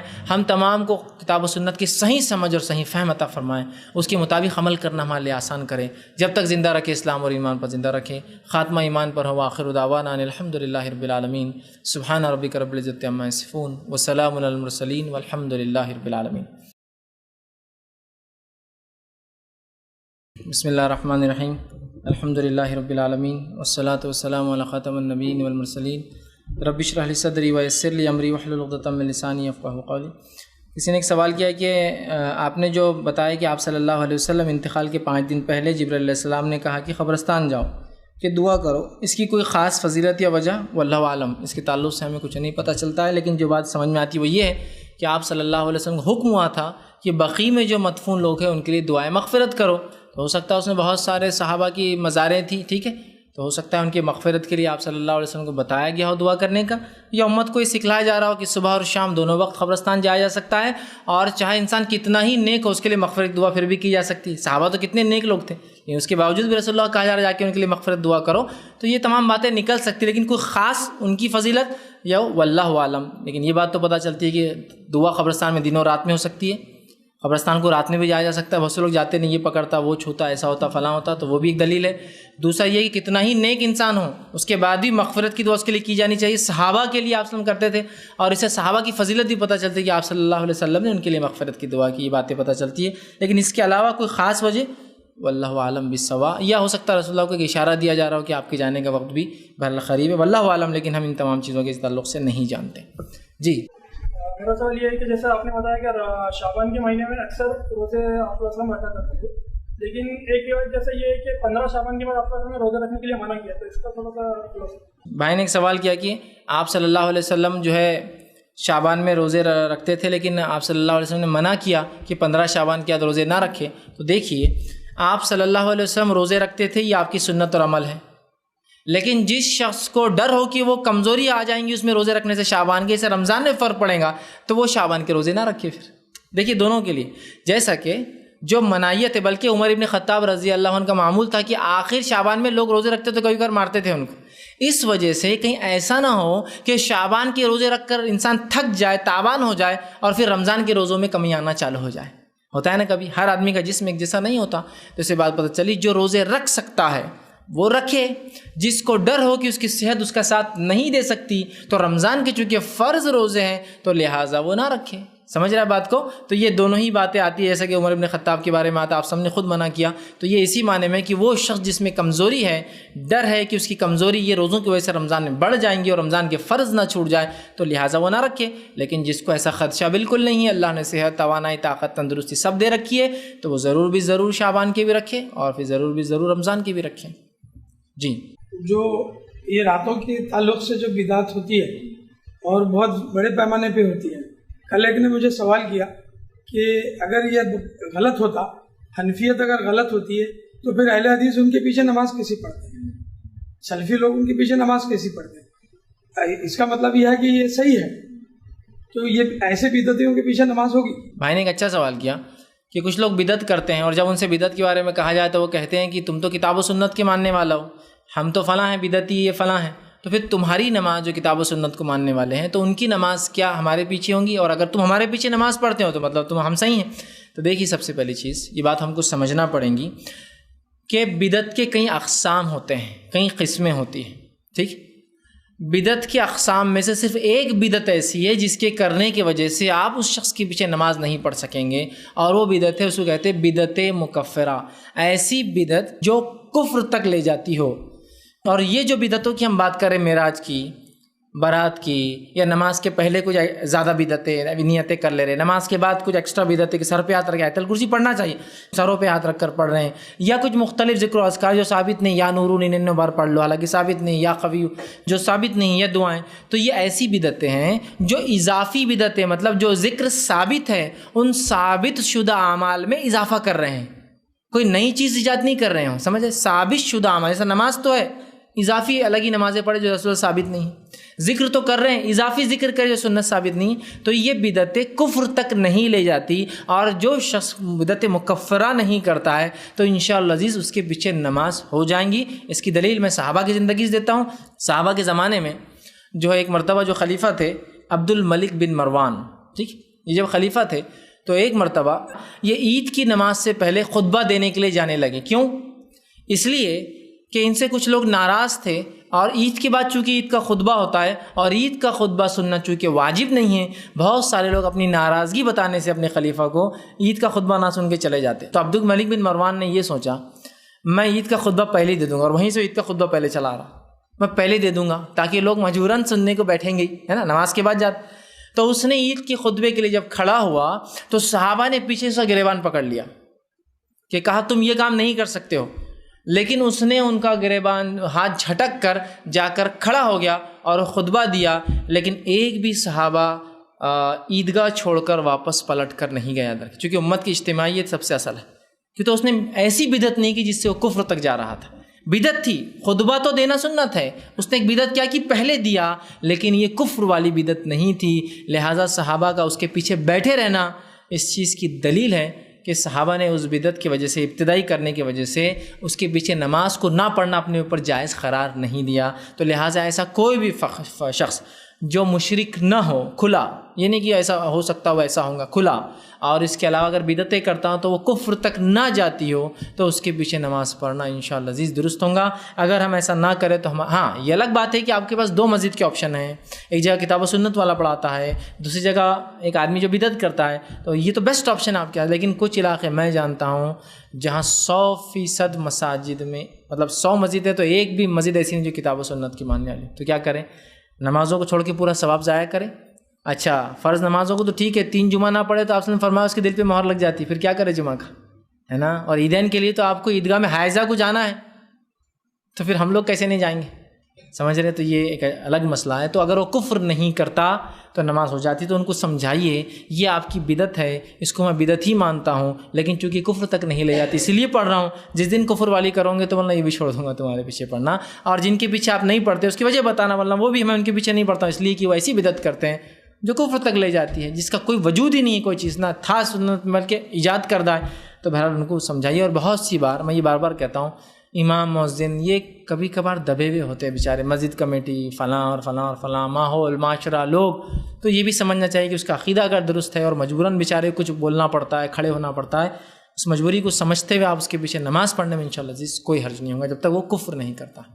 جی سوال موضوع سے ہٹ کے ہے، اگر بھی لوگ گھر خریدتے تو بیانہ وغیرہ لوگ دیتے اور تاریخ مقرر کرتے کہ فلاں تاریخ پہ ہم دے دیں گے، لیکن وہ تاریخ پہ دے نہیں پاتے، تو وہ بولتے کہ بھائی بیانہ بھول جاؤ جو دیے تھے تم، کہ آپ نے وعدہ کرے تھے اور وعدے کی اسلام میں اہمیت.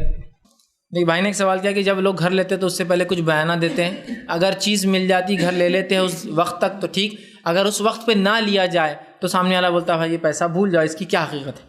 دیکھیے ایسا کرنا اور نہیں کرنا درست اور غلط دونوں ہے بیک وقت. وہ کیسے میں سمجھاتا ہوں.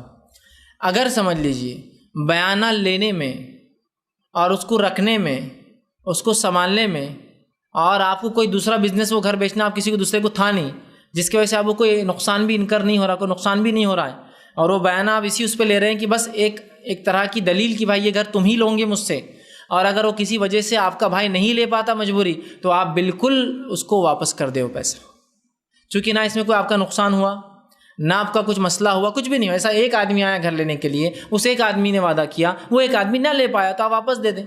لیکن اگر بیانہ لینے کی وجہ سے آپ کے بہت سارے نقصانات ہو گئے، جیسے آپ نے بیانہ لیا گھر کو خالی کرنا شروع کر دیا، بیانہ لیا سامان اکھاڑنا چالو کر دیا کہ اب بھائی 15 دن بعد تو اس کو دینا ہے، جس کی وجہ سے آپ کا نقصان ہوا، اس بیانے میں سے اتنا لے لینا جتنا آپ کا نقصان ہوا وہ آپ کے لیے جائز ہوگا، اس بنیاد پہ کہ بھائی آپ گھر لے رہے تھے بول کر میں نے یہ سب کیا، اب آپ عین وقت پہ کہیں گے نہیں لیں گے تو اب کون لیں گا. اگر کوئی دوسرا بھائی لے لیتا ہے میرا نقصان اس میں کور ہوتا ہے تو ٹھیک، ورنہ میں آپ کے بیانے میں سے اتنا پیسہ کاٹوں گا جو صرف آپ کے بولنے کی وجہ سے مجھے کرنا پڑا. سمجھ رہے آپ یہ بات؟ تو اس میں ڈیپینڈ ہے، یاد رکھیے ڈیپینڈ ہے.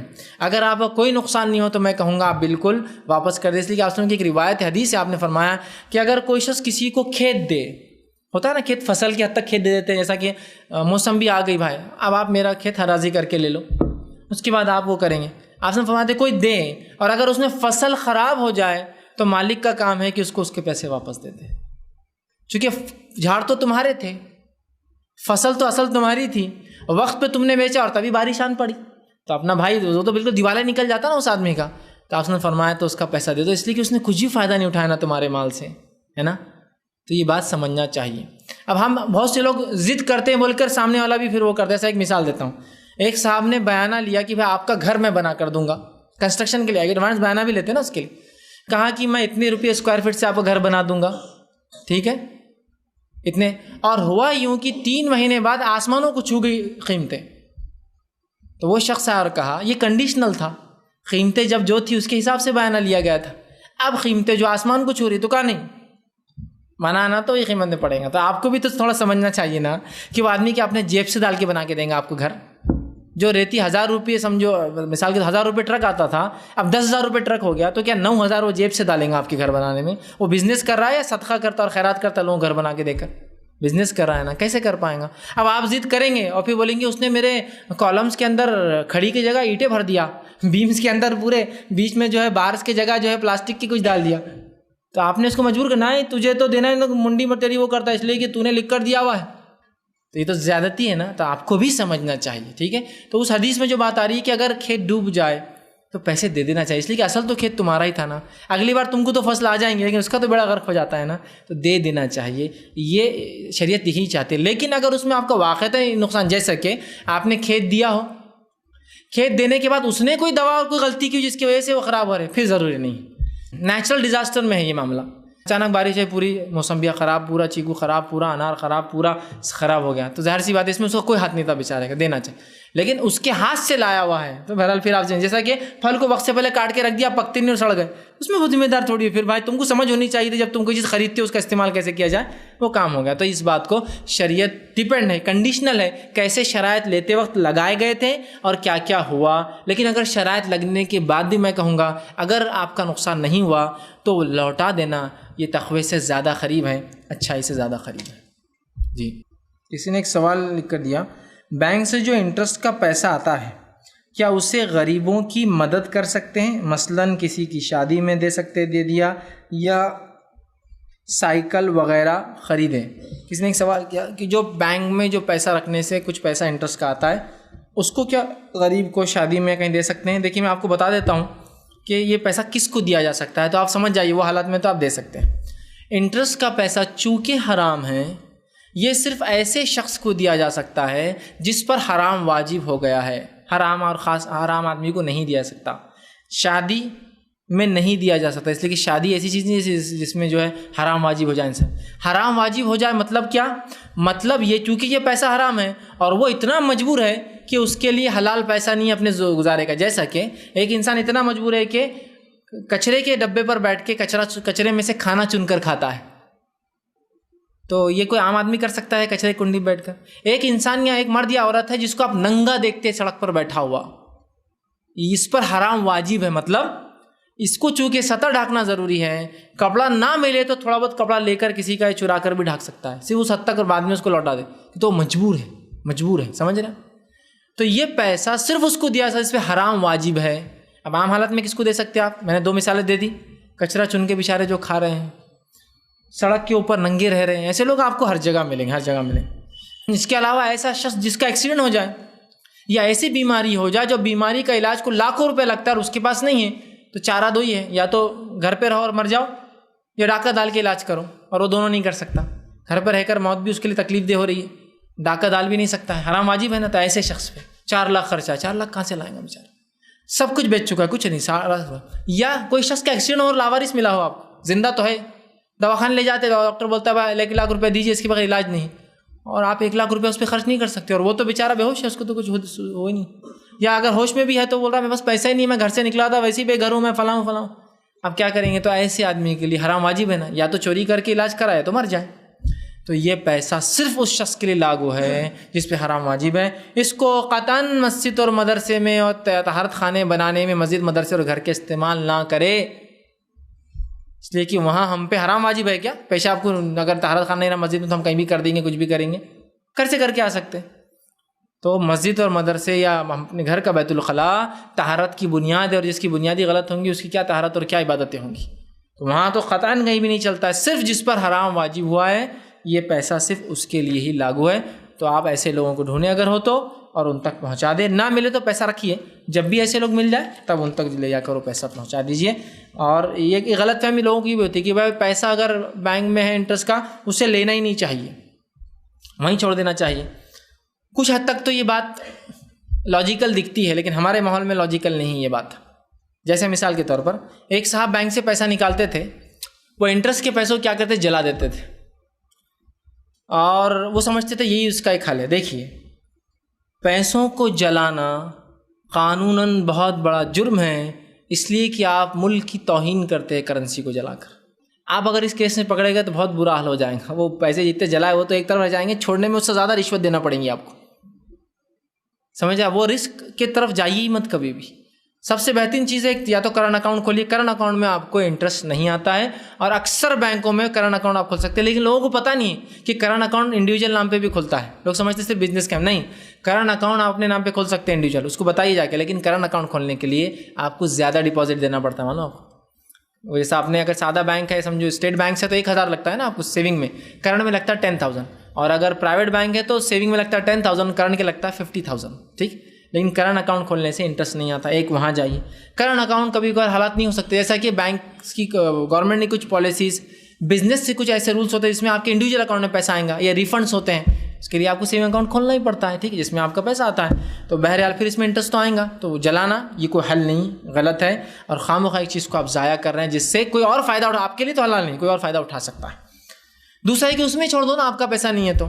سوچنے کے لیے تو بہت اچھا ہے, لیکن جس ماحول میں ہم رہتے ہیں یہاں چھوڑنا بہت بڑا رسک ہے. اس لیے کہ جو پیسہ وہاں چھوڑا جاتا ہے, اس پیسے کے ڈسبرسمنٹ کی ذمہ داری جب بینک لیں گا تو ظاہر سی بات ہے وہ جہاں چاہے وہاں خرچ کر سکتا ہے. جیسے کہ کچھ لوگوں نے اسٹیٹ بینک آف حیدرآباد جو اورنگ آباد میں کھلی تھی, دور کی مثال نہیں, اورنگ آباد کی دے رہا ہوں, تو وہاں پیسہ جمع کیا اور کا ہم کو نہیں چاہیے, چونکہ اکثر مسلمان ہی امپلائز تھے اور مسلمان ہی لوگ اکاؤنٹ کھولتے تھے. اسٹیٹ بینک حیدرآباد کا تھا نا نظام, جو حکومت گئی تو جو حکومتیں انڈیا میں تھی جب ختم ہوئی تو ان کے اسٹیٹ بینک گورنمنٹ بناتی کہ تاکہ وہ ریونیو اس میں ڈالتی. اسٹیٹ بینک آف اندور ہے, جے پور ہے, حیدرآباد ہے, اسٹیٹ بینکس تھے. حیدرآباد سب سے بڑی اسٹیٹ بینک تھی.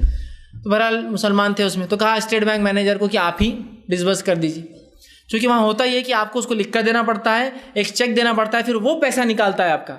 تو پیسہ تو آپ ہی نکال رہے ہیں, نام پر تو آپ کے ہیں, لیکن استعمال وہ اپنی چوائس سے کرتا ہے. آپ اندازہ لگائیے, اس کو تو شرعی کوئی علم ہے نہیں بیچارے کو, مسلم غیر مسلم کوئی بھی ہو سکتا ہے, وہ کہیں بھی خرچ کرے گا.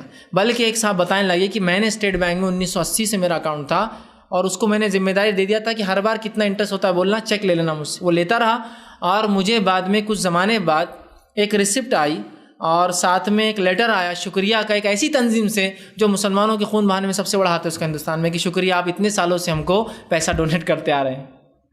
چونکہ دیکھیے وہ پیسہ جو اکاؤنٹ میں آتا ہے وہ بغیر آپ کی اجازت کے نکالا جا ہی نہیں سکتا. اس کو تو آپ کی پرمیشن سے چیک دیں گے. سمجھو 2,000 انٹرسٹ کا آپ دے رہے, تو کچھ لوگ بولتے ہیں بینک میں رہنے دو, یا بینک کو بولو خرچ کرو, تو دینا تو نکال کر آپ کو ہی پڑتا ہے. تو کیوں نہ ایک حرام چیز کو اور حرام جگہ لگنے سے اچھا ایک حرام چیز کسی بھی حرام واجب ہے اس پہ لگے. آپ کے خون بہانوں کے والوں خلاف ہی وہ تنظیم جاری, جو آپ کو مار رہے ہیں ان کے خلاف جاری ہے نا. تو بہرحال اس بات کو سمجھیے. یہ ایک دوسرا اگزامپل, جب ہندوستان کے اندر بینکنگ سسٹم آیا, برٹش گورنمنٹ نے لائی, تو علماء نے فتویٰ دیا کہ انٹرسٹ حرام ہے, اور بات صحیح تھی. ہوا یہ کہ ان کو پتہ نہیں تھا, انٹرسٹ حرام تو کہہ دیا, لیکن انٹرسٹ تو جنریٹ ہو رہا تھا, اس پر پیسہ تو وہ کما رہے تھے. اب انہوں نے لکھ کر دے دیا مسلمانوں نے کہ یہ جو پیسہ انٹرسٹ ہے تم استعمال کرو. برٹش گورنمنٹ نے وہ انٹرسٹ کا پیسہ جمع کرنا شروع کی, اور جمع کر کے جو چرچ گیٹ آپ کا علاقہ ہے بمبئی کے اندر, جو وہاں چرچ ہے بہت بڑا, وہ چرچ جو ہے وہ ڈونیشن کے پیسے, انہوں نے جو انٹرسٹ کے پیسے آنا شروع اس سے بنانا شروع کی. اور جب بن گیا تو مسلمانوں کو انہوں نے مبارکباد دی کہ بھائی آپ کی وجہ سے, آپ کے انٹرسٹ کے نہیں لینے کی وجہ سے ہمارا چرچ تعمیر ہو گیا. مطلب آپ کا پیسہ ایک تو حرام اور ایک ایسے کام میں لگا جو آپ کے مذہب اور آپ کے رب کے خلاف تحریک جا رہی. تو بہتر تو یہ ہے کہ نکالا جائے, اور ویسے ہی آدمی کو اس پہ حرام واجب ہو گیا ہے. شادی کا آدمی مستحق نہیں ہوتا ہے, یہ کوئی ایسی ضرورت نہیں جس میں پیسہ لگتا ہے اور دینا ہی پڑے گا. رہا سائیکل کا, تو ڈیپینڈ یہ ہو سکتا ہے کہ ٹرائی سائیکل میں بہت چیزیں ہوتی ہیں, کہ ایک آدمی جو معذور ہے, یا تو گھر میں لنگڑا پڑا رہے معذور, یا کوئی اس کو سائیکل دلائے جس کے لیے پیسے نہیں ہیں. اور میں سمجھتا ہوں لیکن سائیکل کے لیے بھی ضرورت نہیں ہے, اور امت کے آج کتنے پیسے نہیں کہ 2-3 ہزار کی سائیکل دلاتے ایک معذور کو, جبکہ آپ صلی اللہ علیہ وسلم حدیث ہے تمہیں تمہارے کمزوروں کی وجہ سے رزق دیا جاتا ہے. اس امت کے کمزوروں کی وجہ سے امت کو رزق دیا جاتا ہے. کمزور سے مراد بہرے, لولے, لنگڑے, معذور لوگ کمزور, اس میں بیوائیں بھی آ سکتی اس لیے کہ وہ بھی کمزور ہوتی ہے, یتیم بھی آ سکتا ہے. تمہیں تمہارے کمزوروں کی وجہ سے رزق دیا جاتا ہے, بہرحال دیجیے. لیکن ہو سکتا ہے کہ حالات نہ ہو، یا وار زون اور جہاں کئی لنگڑے اور لولے لوگ ہزاروں کی تعداد. جیسے افریقہ کے کئی ممالک میں ہوتا ہے یہ کہ آپ کو اگر علم ہو وہاں قبائلی جنگیں بہت ہوتی ہیں. تو جب ایک قبیلہ دوسرے قبیلے کو وہ کرتا ہے تو وہ مارتا نہیں ہے ان کو جان سے، اس لیے کہ مار کے بہت مشکل ہوتا ہے، خون خراب نہیں کہ بھائی ہوتے کہیں نہ کہیں رشتے میں. وہ صرف ہاتھ کاٹ دیتے دونوں یا پیر کاٹ دیتے دونوں اور چھوڑ دیتے، ہاتھ کٹے یا پیر کٹے. اب ہزاروں کی تعداد میں اگر کوئی گاؤں کو مار دیتے ہیں اس طرح سے، 500 لوگ 1000 لوگ سمجھو ہے، اتنا پیسہ تو ہر جگہ ہمارے پاس نہیں ہو پا رہا. تو یہ ہو سکتے ہیں، لیکن عام ایک سائیکل اور میں سمجھتا ہوں کوئی بھی 2 4 10 لوگ مالدار جمع ہونا، 2 3 300 روپئے جیب سے نکالے تو ایک آدمی کی ہاتھ گاڑی اور سائیکل کا پیسہ وہاں جمع ہو سکتا ہے. بہرحال لیکن ڈیپینڈ سچویشن پہ. لیکن حرام واجب ہونا اس شخص کے لیے شرط ہے، پھر چاہے میڈیکل کے لیے ہو، باقی اور کچھ بھی ہو سکتا ہے. بہرحال اس کی ضرورت، اس پہ حرام واجب مطلب وہ اتنا مجبور ہے ایک الگ بات ہے، اور یہ اس کی مجبوری کے لیے، ورنہ اس کے دوسرے کام کے لیے آپ کا زکوٰۃ ہے. تجارت ڈال کے دینا، زکوٰۃ دیجیے اس کو، وہ زیادہ مستحق اس لیے کہ وہ اس کا پیور مال ہے جس سے وہ رزق کمائیں گا. لیکن کچھ مجبوریاں ہوتی ہیں جہاں اس کو اس کے علاوہ چارہ نہیں ہے تو آپ دے سکتے ہیں اس کو. بہرحال کسی نے ایک سوال کیا، if a person takes a money from a company on basis of debit insurance claiming it is money being repaid as a medical expenses of sick wife, is it interest. کسی نے ایک سوال کیا کہ اگر کوئی کمپنی کسی شخص کو پیسہ دیتی ہے جو کہ ڈیبٹ انشورنس کے نام سے، مطلب یہ کہ وہ انشورنس کرواتی ہے اور جب اس کی بیوی بیمار ہوئی اس نے علاج کروایا اور جب اس کے پیسے کے لیے کلیم کیا تو اس کمپنی نے اس کو جو ریفنڈ کیا وہ انشورنس کمپنی سے ریفنڈ کیا اور وہ کمپنی نے اس کو ڈیبٹ کیا، تو کیا یہ سود ہے؟ تو دیکھیے اس معاملے میں اس سے پہلے میں نے تفصیلی بات کہی تھی، ایک مختصر بات کہہ دیتا ہوں کہ اگر کوئی کمپنی آپ کو میڈیکل بینیفٹ دیتی ہے، جس میڈیکل بینیفٹ کے لیے اس نے کسی اور کمپنی سے ٹائی اپ کیا ہے اور آپ اس میڈیکل کا بینیفٹ اٹھانا چاہتے ہیں تو وہ میڈیکل بینیفٹ اٹھانا آپ کے لیے جائز ہے، چاہے اس کا ٹائی اپ کسی ہاسپٹل سے ہو یا انشورنس کمپنی کے تھرو ہو، کیونکہ وہ ایک سروس ہے جو اس کے تھرو آپ کو دی جا رہی ہے، یاد رکھیے. لیکن آپ خود سے اپنا انشورنس نہیں کروا سکتے ہیں، دونوں میں فرق ہے، یاد رکھیے. اب کچھ لوگ بولتے نہیں، پھر تو بات تو یہ ہوئی ایسا نہیں کھا کے ایسا کھا رہے آپ کہ ہمارے کمپنی ہم کو دے رہی اور کمپنی انشورنس کمپنی سے لے کے آپ کو دے رہی. تو اس بات کو ہم کو سمجھنا پڑے گا، ڈائریکٹ ریلیشن اور انڈائریکٹ ریلیشن کسی چیز کا، سیدھا تعلق اور غیر سیدھا تعلق. جیسے مثال، میری کمپنی مجھے ٹرانسپورٹ فری دے رہی ہے، میں اپنے شہر اورنگ آباد سے والو، چکلٹھانہ یا دوسرے انڈسٹریل ایریاؤں کو وہ مجھے فری سروس دیتی ہے، لیکن وہ فری سروس جن بسز سے دیتی ہے وہ بسز اس نے بینک سے اٹھا رکھے ہیں. تو کیا وہ سروس میں استعمال کر سکتا ہوں یا نہیں کر سکتا ہوں؟ کر سکتا ہوں، اس لیے کہ میں نے وہ گاڑیاں سود پہ نہیں لی ہے، اس نے وہ گاڑیاں سود پر لی ہے. گورنمنٹ جو ہے ٹرینس چلاتی ہے، جو ٹرینس مکمل طور سے بینک سے انٹرسٹ پہ لی جاتی ہے، تو کیا ان ٹرینس میں سفر کر سکتا ہوں؟ ہاں، اس لیے کہ میں نے وہ ٹرین گورنمنٹ سے لون، بینک سے لون پر نہیں لی، گورنمنٹ لیتی ہے، گورنمنٹ ریپے کرتی ہے، میرا اس سے تعلق جو ہے ڈائریکٹ ریلیشن وہ حلال کا ہے. گورنمنٹ کیا کرتی ہے حرام کا، وہ اس کا اپنا ذاتی معاملہ ہے. سمجھ رہے ہیں آپ بات کو؟ تو لہٰذا اگر کمپنی آپ کو میڈیکل فری دیتی ہے، میڈیکل جو ہوتا ہے آپ کی سروس، اور اس میڈیکل میں وائف، چلڈرنس اور کبھی کبھار پیرنٹس بھی، والدین بھی انکلوڈ ہوتے ہیں، اور وہ لیکن کسی کمپنی کے تھرو آپ کو دیتی ہے، میڈیکل کلیم لینے میں آپ کو حرج نہیں ہے، لیکن آپ سیدھے نہیں کروا سکتے. وہ کمپنی اپنی سروسز کو آؤٹ پروسیس کر رہی ہے. آپ کی خود کی سیلری جو ہے، انکم جو ہوتی ہے وہ بینک کے علاوہ آتی ہے. کہ بتائیے کوئی امپلائی اگر کوئی اچھی کمپنی میں کام کرے تو ڈائریکٹ ملتا ہے کہ اس کو پیسہ نہیں، بینک کے تھوڑا بولے نہیں بینک میں گیا تو حرام، میں بینک میں جاتا نہیں، لیتا نہیں، میں کام بھی نہیں کرتا. تو پھر تو آپ دنیا میں کچھ نہیں کہ تو جس سڑک پہ چلتے ہیں کارپوریشن نے لون لیا ہوا ہے فلاں بینک سے، جس بس میں بیٹھ رہے ہیں، جس ٹرین میں سواری کر رہے ہیں، جس ایروپلین میں اڑ رہے ہیں، اور صرف میں یہاں کی بات نہیں کر رہا ہوں، کوئی مسلم اور غیر مسلم ملک مستثنا نہیں ہے اس کے اندر، ایکسیپشنل نہیں ہے اس کے اندر. سمجھ رہے آپ؟ تو ہمارا ڈائریکٹ ریلیشن دیکھا جائے گا. ٹھیک ہے، جیسا کہ اگر میں کوئی حلال چیز بیچتا ہوں، خریدنے والے حلال اور حرام دونوں کمائی والے آتے ہیں، تو میرا بیچنا اس کو حلال ہے یا نہیں ہے؟ حلال ہے.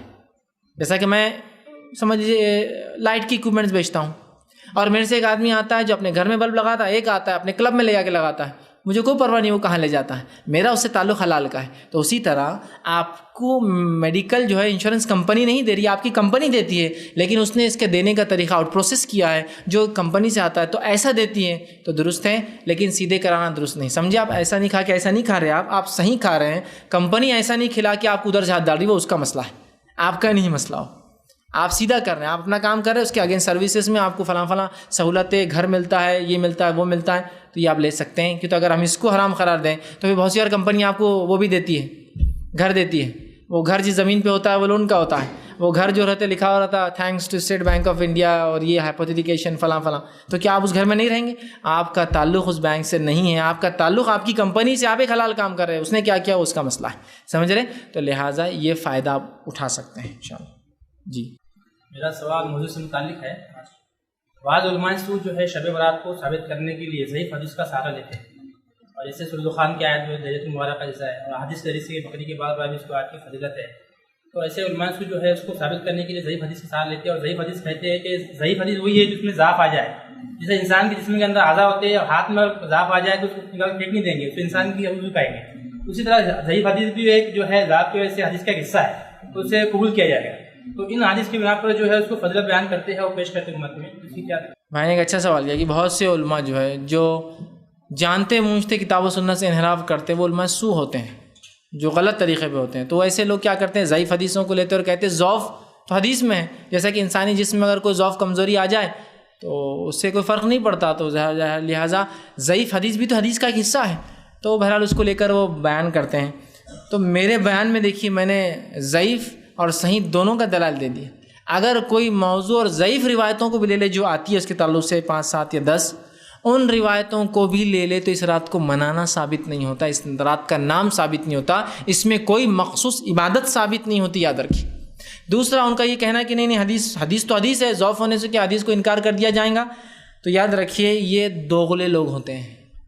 جب یہ اپنے مخالف کسی جماعت سے ملتے ہیں وہاں برابر صحیح ضعیف کی بات کرتے ہیں، لیکن جب ہم سے ملاقات کرتے تو ان کو معلوم اگر ہم سے ملاقات کرے تو ان کا اکثر مذہب جو ہے وہ ضعیف میں چلا جاتا، پورا اکثر اعمال ضعیف میں چلے جاتے، تو فوراً یہاں نہیں حدیث تو حدیث ہوتی ہے فلاں ہے، جب کہ یہ خود لکھتے ہیں ہر چیز کو یہ ضعیف ہے فلاں ضعیف ہے۔ اور جتنے مدارس میں حدیث کا شعبہ ہوتا ہے میں کہتا ہوں آپ جا کر اپنے اس حدیث کے استاد سے بات کیجئے، کیا وہ یہی کہتا ہے کہ حدیث بھی تو حدیث ہے، ضعف ہے تو کیا ہوا انسانی جسم میں اگر ضعف آیا تو کیا ختم کر دیتے ہیں؟ حدیث بھی تو حدیث ہے لہٰذا صحیح ضعیف کا کیا ہے، ضعیف بھی ہے تو حدیث ہے نا، لے لی جائے۔ آپ ان سے ایک بار بات کیجیے، اور میں سمجھتا ہوں کوئی بھی شخص جو حدیث کا علم رکھتا ہے اور استاد ہو وہ کبھی بھی اس کی اجازت نہیں دیں گا، بلکہ میں جانتا ہوں کہ ہندوستان کی ایک بہت مشہور اور معروف دینی ادارہ ہے جو بہت نام رکھتا ہے، صدیوں سے ہندوستان میں چل رہا ہے، وہاں کے جو حدیث کے جو استاذ ہیں وہ مسلکاً حنبلی ہے، انہوں نے حنفیت چھوڑ دی، کہا کہ جب میں حدیث کا استاد بنا تو بہت سارے معاملے میں میرا مسلک حدیث کے خلاف جاتا تھا، اور چونکہ یہاں مسئلہ یہ کہ 4 مذہب ہے تو الگ الگ ٹرانسفر ہونا پڑتا ہے، تو بیچاروں نے اپنے آپ کو سنت کے مطابق عمل کرنے کے لیے ایک نام دے دیا اور حنبلی بن گئے۔ حنبلی مشہور ہے وہ مدرسے میں کہ یہ حنبلی ہمارے استاد، رفعین کرتے ہیں، آمین بل جیسے سب کرتے ہو۔ جب لوگ پوچھتے تو کہتے ہیں میں حنبلی ہوں، میں نے اپنا مسلک بدل دیا، جیسا لوگ بولتے ہیں نا پورا بدلو، تو ماشاءاللہ انہوں نے پورا بدل لیا اپنے آپ کو، چونکہ وہ حدیث کو جانتے تھے، کتاب و سنت کو سمجھتے تھے۔ اب لوگ نہیں سمجھ رہے تو کہا میں حنبلی ہو گیا مسلک۔ تو بہرحال جو لوگ علم رکھتے ہیں وہ جانتے ہیں ان تمام چیزوں کو۔ رہا معاملہ ان لوگوں کا جو اپنی روٹیاں سیکنے کے لیے بس لوگوں کو بولنا نہیں انہوں کیا بول رہے ہیں غلط بول رہے جی سب صحیح رہتا، حدیث رہتی، بلکہ بہت سے لوگ تو ایسا کرتے ہیں، اتنا گھماتے ہیں۔ ایک صاحب بولنے لگے بچوں کو، جبکہ ان کو علم تھا، مجھے پتا تھا، اپنے آپ کو مفتی کہتے تھے، لیکن جن کو علم نہیں، بس جن کو جیسے وہ کیا کرتے ہیں آدمی کی صلاحیتوں کے اعتبار سے بات کرتے ہیں، وہ دیکھتے ہیں 1 سے لے کر آدمی 100 تک میں کہاں بیٹھتا، 50 ہے تو 50 کے اوپر کی بات کرتے، دیکھ جا رہے تو ایک ہی ہے، 1 نمبر تو 2 کی بات کرتے، 3 کی بات کرتے۔ تو لوگوں کو جمع کیے، بولے یہ لوگ جو بولتے ہیں کتاب و سنت کی مانی، بولتے ہیں حدیث ضعیف ہوتی، تو بولے ان کو جا کے بولے ان کے ابا ضعیف ہو تو گھر سے نکال دیتے کیا، ان کی بات نہیں مانتے کیا؟ کیونکہ حدیث ضعیف ہے تو بات نہیں مانی جائیں گی، تو ابا ضعیف ہو گئے تو نہیں مانتے کیا؟ کیا بیوقوف آدمی، میں نے کہا اللہ رحم کرے ان پر، اپنے آپ کو مفتی کہتے ہیں، اتنی بھی عقل آج تک نہیں آئی تم کو کہ یہ ضعیف و بڑھاپے کے معنی میں نہیں جو اردو میں لیا جاتا ہے، یہ ضعیف کمزوری کے معاملے اور راوی کی کمزوری کے معاملے، راوی کے بوڑھے ہونے کے معاملے میں نہیں ہے کہ بوڑھا راوی ہوگا ضعیف ہوگا تو نہیں لیں گے، بولے ابا کمزور ہو گئے تو ان کی بات نہیں لیتے، ابا ضعیف ہو گئے تو بولے نکال دیتے کیا، ان کی بات نہیں سنتے کیا؟ اور اگر ایسی ہی منطق لڑانا، یہ جو منطق انہوں نے لڑائی، اسی منطق کے مطابق میں نے بھی ان کو جواب دیا، میں نے کہا یہ بات تو صحیح ہے کہ ابا ضعیف ہو گئے تو گھر سے نہیں نکالتے، لیکن ابا ضعیف ہو گئے تو ان سے کام نہیں لیتے، تو حدیث ضعیف ہو گئی تو کام نہیں لینا، اس سے رکھنا، اس کو اٹھا کے رکھنا، اس کو مطلب ان کا سوال کا ان کو ان کی عقل سے جواب دیا تھا میں نے کہ ابا ضعیف ہو گئے تو نہیں لیتے، انہوں نے بولے ایسا تھوڑی کرتے، گھر سے نکال دے بات نہیں لیتے، تو میں نے کہا بات صحیح ہے آپ کی، ابا ضعیف ہو گئے تو رکھنا، حدیث ضعیف ہو گئے تو رکھنا، لیکن ابا ضعیف ہو گئے تو کام نہیں لیتے ان سے، تو حدیث ضعیف ہو گئی تو آپ کام مت لو اس سے، ٹھیک ہے؟ آپ کے موٹی عقل سے موٹا جواب آپ کو، تو رہنا ہی نہیں، بولے یہ تھوڑی ہے، میں نے کہا آپ نے جو کہا میں نے اسی کا جواب دیا، ٹھیک کہ آپ لوگوں کو جانچتے ہیں۔ اب دیکھیں عام لوگ سمجھتا ہے کہ ضعیف بولے تو بوڑھا آدمی، تو بولے ضعیف بولے ابا بوڑھے ہو گئے تو ان کے نکال دیتے، کیا ان کے ابا کوئی بات بولے سنتے کیا؟ بولے یہ کہ تو ان کے ابا بھی تو بوڑھے ہوں گے نا، بولے میں نے کہا واہ بھائی واہ، تم مفتی ہو اور تم کو یہ نہیں پتہ ضعیف کس کو بولتے ہیں. تو بہرحال رہا ان کا مسئلہ. تو اللہ بہرحال رحم کرے، وہ کچھ نہ کچھ بنا پر کچھ چھوٹے سے دنیا کے فائدے کے لیے ایسا کر رہے ہیں. اللہ سبحانہ تعالیٰ جو ہے سب کو توفیق دے کہ ہم اپنے دین کو چند ٹکوں کے لیے، تھوڑے سے پیسوں کے لیے، تھوڑے دنیائی مفاد کے لیے کبھی اس طرح سے جو ہے استعمال نہ کریں. بہرحال جی. یہ جو گاڑیوں کی خرید فروخت ہوتی ہے گھروں کی، اس میں ایک ڈیلر رہتے ہیں جو ڈیلنگ کروا کر دیتے ہیں، تو ان کو وہ اس کا کمیشن لینا کس حد تک جائے حدیث سے؟ بھائی نے ایک اچھا سوال کیا کہ جو لوگ گاڑیوں کا بزنس یا زمین یا کوئی بھی اور ہو سکتا ہے بزنس، پھل سبزی کچھ بھی ہو سکتا ہے بزنس، جس کے اندر وہ بیچ میں کچھ فیصد لیتے ہیں جس کو ایجنٹ بولتے ہیں، تو وہ ٹکا لینا، فیصد لینا کیا درست ہے؟ تو دیکھیے ایسا فیصد لینا درست اور جائز ہے، اس میں کوئی حرج نہیں. یہ بتا کے بھی لیا جا سکتا اور چھپا کے بھی لیا جا سکتا، بغیر بتائے کے بھی لیا جا سکتا. دونوں ہی طریقے درست ہیں جب تک کہ اس میں جھوٹ نہ بولا جائے اور دھوکہ نہ دیا جائے. سمپل. جیسا کہ میں ایجنٹ ہوں، میں لوگوں کو گھر بتاتا ہوں اور میں کہہ رہا ہوں کہ بھائی یہ گھر اتنے کا ہے، سامنے والا اتنے بیچنا چاہ رہا ہے، چاہے تو شو کروں کتنا مجھے دیں گا، چاہے تو شو نہ کروں کہ کس سے کیا لوں گا، ڈیپینڈ ہے. ادھر سے لے سکتا ہوں، ادھر سے لے سکتا ہوں، یا ان کو بول سکتا ہوں، ان کو ڈیپینڈ، بتاؤں نہ بتاؤں. اور اگر میں ایسا کر رہا ہوں تو کوئی حرج نہیں. لیکن اگر میں ایسا کر رہا ہوں، ایجنٹ بن کے کہہ رہا ہوں اس سے اچھا گھر نہیں ہے 2 لاکھ روپے میں، جبکہ مجھے معلوم اس سے اچھے کہیں 1.5 لاکھ روپے میں، تو جھوٹ. اور وہ تو خیر ہر بزنس میں، حلال میں بھی جھوٹ اور دھوکہ ہو جائے. تو لہٰذا اگر آپ ایجنٹ ہیں تو ایجنٹ کا کچھ ٹکا لینا بیچ میں رہ کر یہ بالکل درست اور جائز ہے، اس میں کوئی حرج نہیں ہے. شریعت نے اسی کو ممانعت نہیں ہے.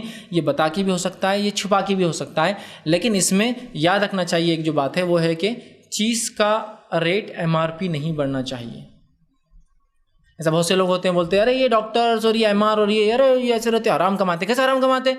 ڈاکٹر ٹکا لیتا بولے اس سے. کس سے لیتا ٹکا؟ وہ فارمیسی والے سے، وہ اس سے.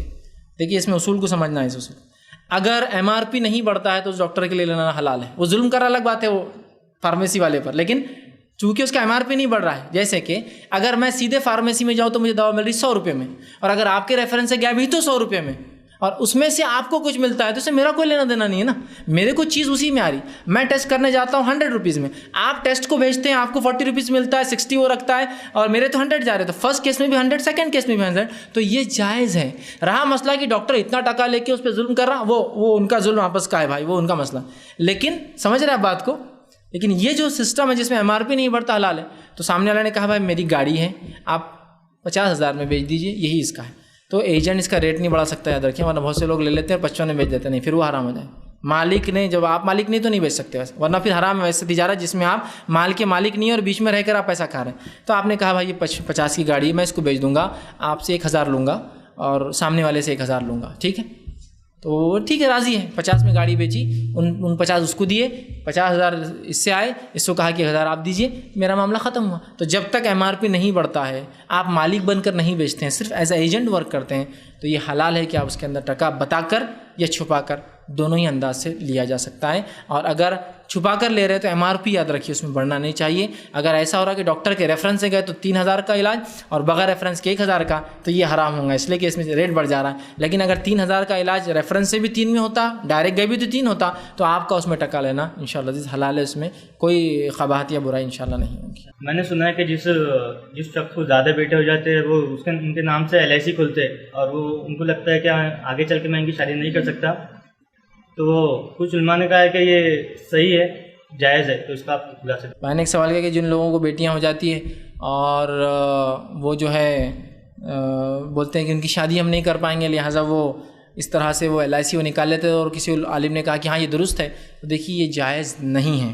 سب سے پہلی چیز تو یہ کہ بچیوں کی شادی میں پیسہ لگتا ہی نہیں ہے، سوائے اس کے کہ ہم نے ایسا ماحول بنا دیا. تو میں حقیقت سے ہٹ کر بات بھی نہیں کروں گا کہ لگتا ہی نہیں ہے تو ضرورت ہی نہیں، میں حقیقت سے ہٹ کر، لیکن میں حقیقت پر اپنی بات کر رہا ہوں. شریعتاً تو پیسہ لگتا نہیں ہے، لیکن میں اور آپ جانتے ہیں ان کی شادی میں پیسہ لگتا ہے. اس کے بغیر آج کل نوجوان راضی نہیں شادی کرنے، چونکہ ہمارے نوجوان جو قوام تھے کمانے والے بھکاری بن چکے ہیں. تو ظاہر سی بات ہے ان کو چاہیے، تو بیٹیوں سے وہ لینے والے ظاہر سی بات ہے وہ باپ مجبور ہے، ٹھیک. تو اب مجبوری سے وہ ڈر جاتا ہے، بیٹیاں زیادہ ہیں. تو سب سے پہلے یاد رکھیے بیٹیوں کو باپ کمزوری کیوں سمجھتا ہے اپنی، میں کوئی بات سمجھ نہیں آتی. کل مجھے حال ہی میں میرے ساتھ ایک واقعہ بڑا مجھے عجیب لگا اس واقعے کو سن کر، کہ ایک صاحب تھے، وہ 2 لوگ بات کر رہے تھے، میرے سے کوئی ڈائریکٹ کسی نے بات نہیں کی، آپس میں کر رہے تھے. سن کے تعجب ہوا، ایک شخص آیا اور آ کر جو ہے میرے ساتھ میرا لڑکا تھا تو کہا ماشاءاللہ بہت اچھا آپ کا خوبصورت بچہ ہے، وہ تعریف کرنے. میں نے کہا ماشاءاللہ، اور وہ رو رہا تھا، اس کو سمجھانے لگا ہوں. تو اس کے بعد ایک دوسرے صاحب، میری سے بات ختم، ادھر چلا گیا ہوں. دوسرے نے کہا رہے بولے تیرے بھی تو بچے ہیں نا؟ بولے 4 بچیاں ہیں، بولے میرے کو 4 لڑکیاں ہیں میرے کو. تو اس میں نے 4 نہیں چاہتے کو 5 تھے نا بولے, ایک مر گئی نا بولے. تو بولے کیسے کیا وہ تیسرے نمبر والی مر گئی بولے, بیمار تھی بولے, وہ مر گئی بولے.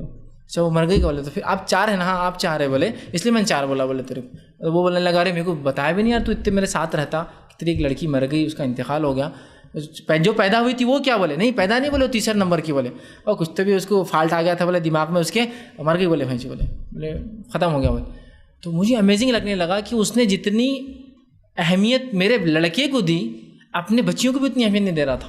ظاہر سی بات ہے, میرا لڑکا تو اس کے لیے کوئی بھی نہیں ہو رہا, لیکن لڑکوں کی جو اہمیت بنی ہوئی ہے ذہن میں لوگوں کی, اور لڑکیوں کا جو ارے یار مصیبت آ گئی ہے, تو وہ ذہنیت سب سے پہلے. آپ سامنے یہ خامخواہ کہا کیا, جو 3 لڑکیوں کو اور جو 2 لڑکیوں کو ہے نا, یا 3 بہنوں کو اور 2 بہنوں کو پالے, ان کی کفالت کرے, ان کو تعلیم دے, ان کو تربیت دے اور ان کا نکاح کر دے, وہ جنت میں جائیں گے. جنت پھکڑ چاہتے ہو تم, LIC کو دینا چاہتے ہو جنت, ہاں LIC کو دینا چاہتے ہو اپنی جنت, اسی کا تو اجر ہے تمہارا. تو محنت کرو, کوشش کرو, اللہ ان کے نصیب سے رزق دیں گا تم کو. اگر ان کی شادیاں مال سے ہونے والی اور یہ مجبوری آج کے سماج کی, تو اللہ وہ بھی دیں گا تم کو, دیکھو تو صحیح. لیکن ہم نے کیا کہ اپنے آپ کو رزاق سمجھ لیا. رزق ہم دیتے نا, ہم بناتے اپنا رزق. اب رزق چونکہ میں بناتا ہوں تو میرے پاس تو ریسورسز کم ہے رزق کے, تو لہٰذا مجھے ڈھونڈنا ہے رزق کے, تو اب جاؤ LIC کی طرف. اور پتہ نہیں علماء نے کیسی اس کی اجازت دے دی, تعجب ہے. اور میں بھی ایک مفتی صاحب کو جانتا ہوں, بیچاروں نے ایک بار اکیلے میں بہرحال, یہ پبلک میں تو نہیں کہتے تھے, کسی نے کہا کیا فائنینس پہ گاڑی لینا جائز ہے؟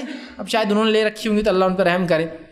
تو کہا اگر فائنینس میں ہم گاڑیاں نہیں لیں گے تو انڈیا کی اکانومی کیسا بڑھیں گے؟ میں نے کہا بڑی فکر ہے تیرے کو اکانومسٹ کو, احترام اپنی جگہ, لیکن تجھے بڑی فکر ہے جس چیز کے تعلق سے اللہ نے اعلان جنگ کیا, مشرک کے خلاف اعلان جنگ نہیں, سود کے خلاف اعلان جنگ ہے, اور تم بولتے ہو کنٹری کی اکانومی بڑھانے کے لیے سود لو, تم بڑھاوا دیتے ہو لوگوں کو سود کی طرف.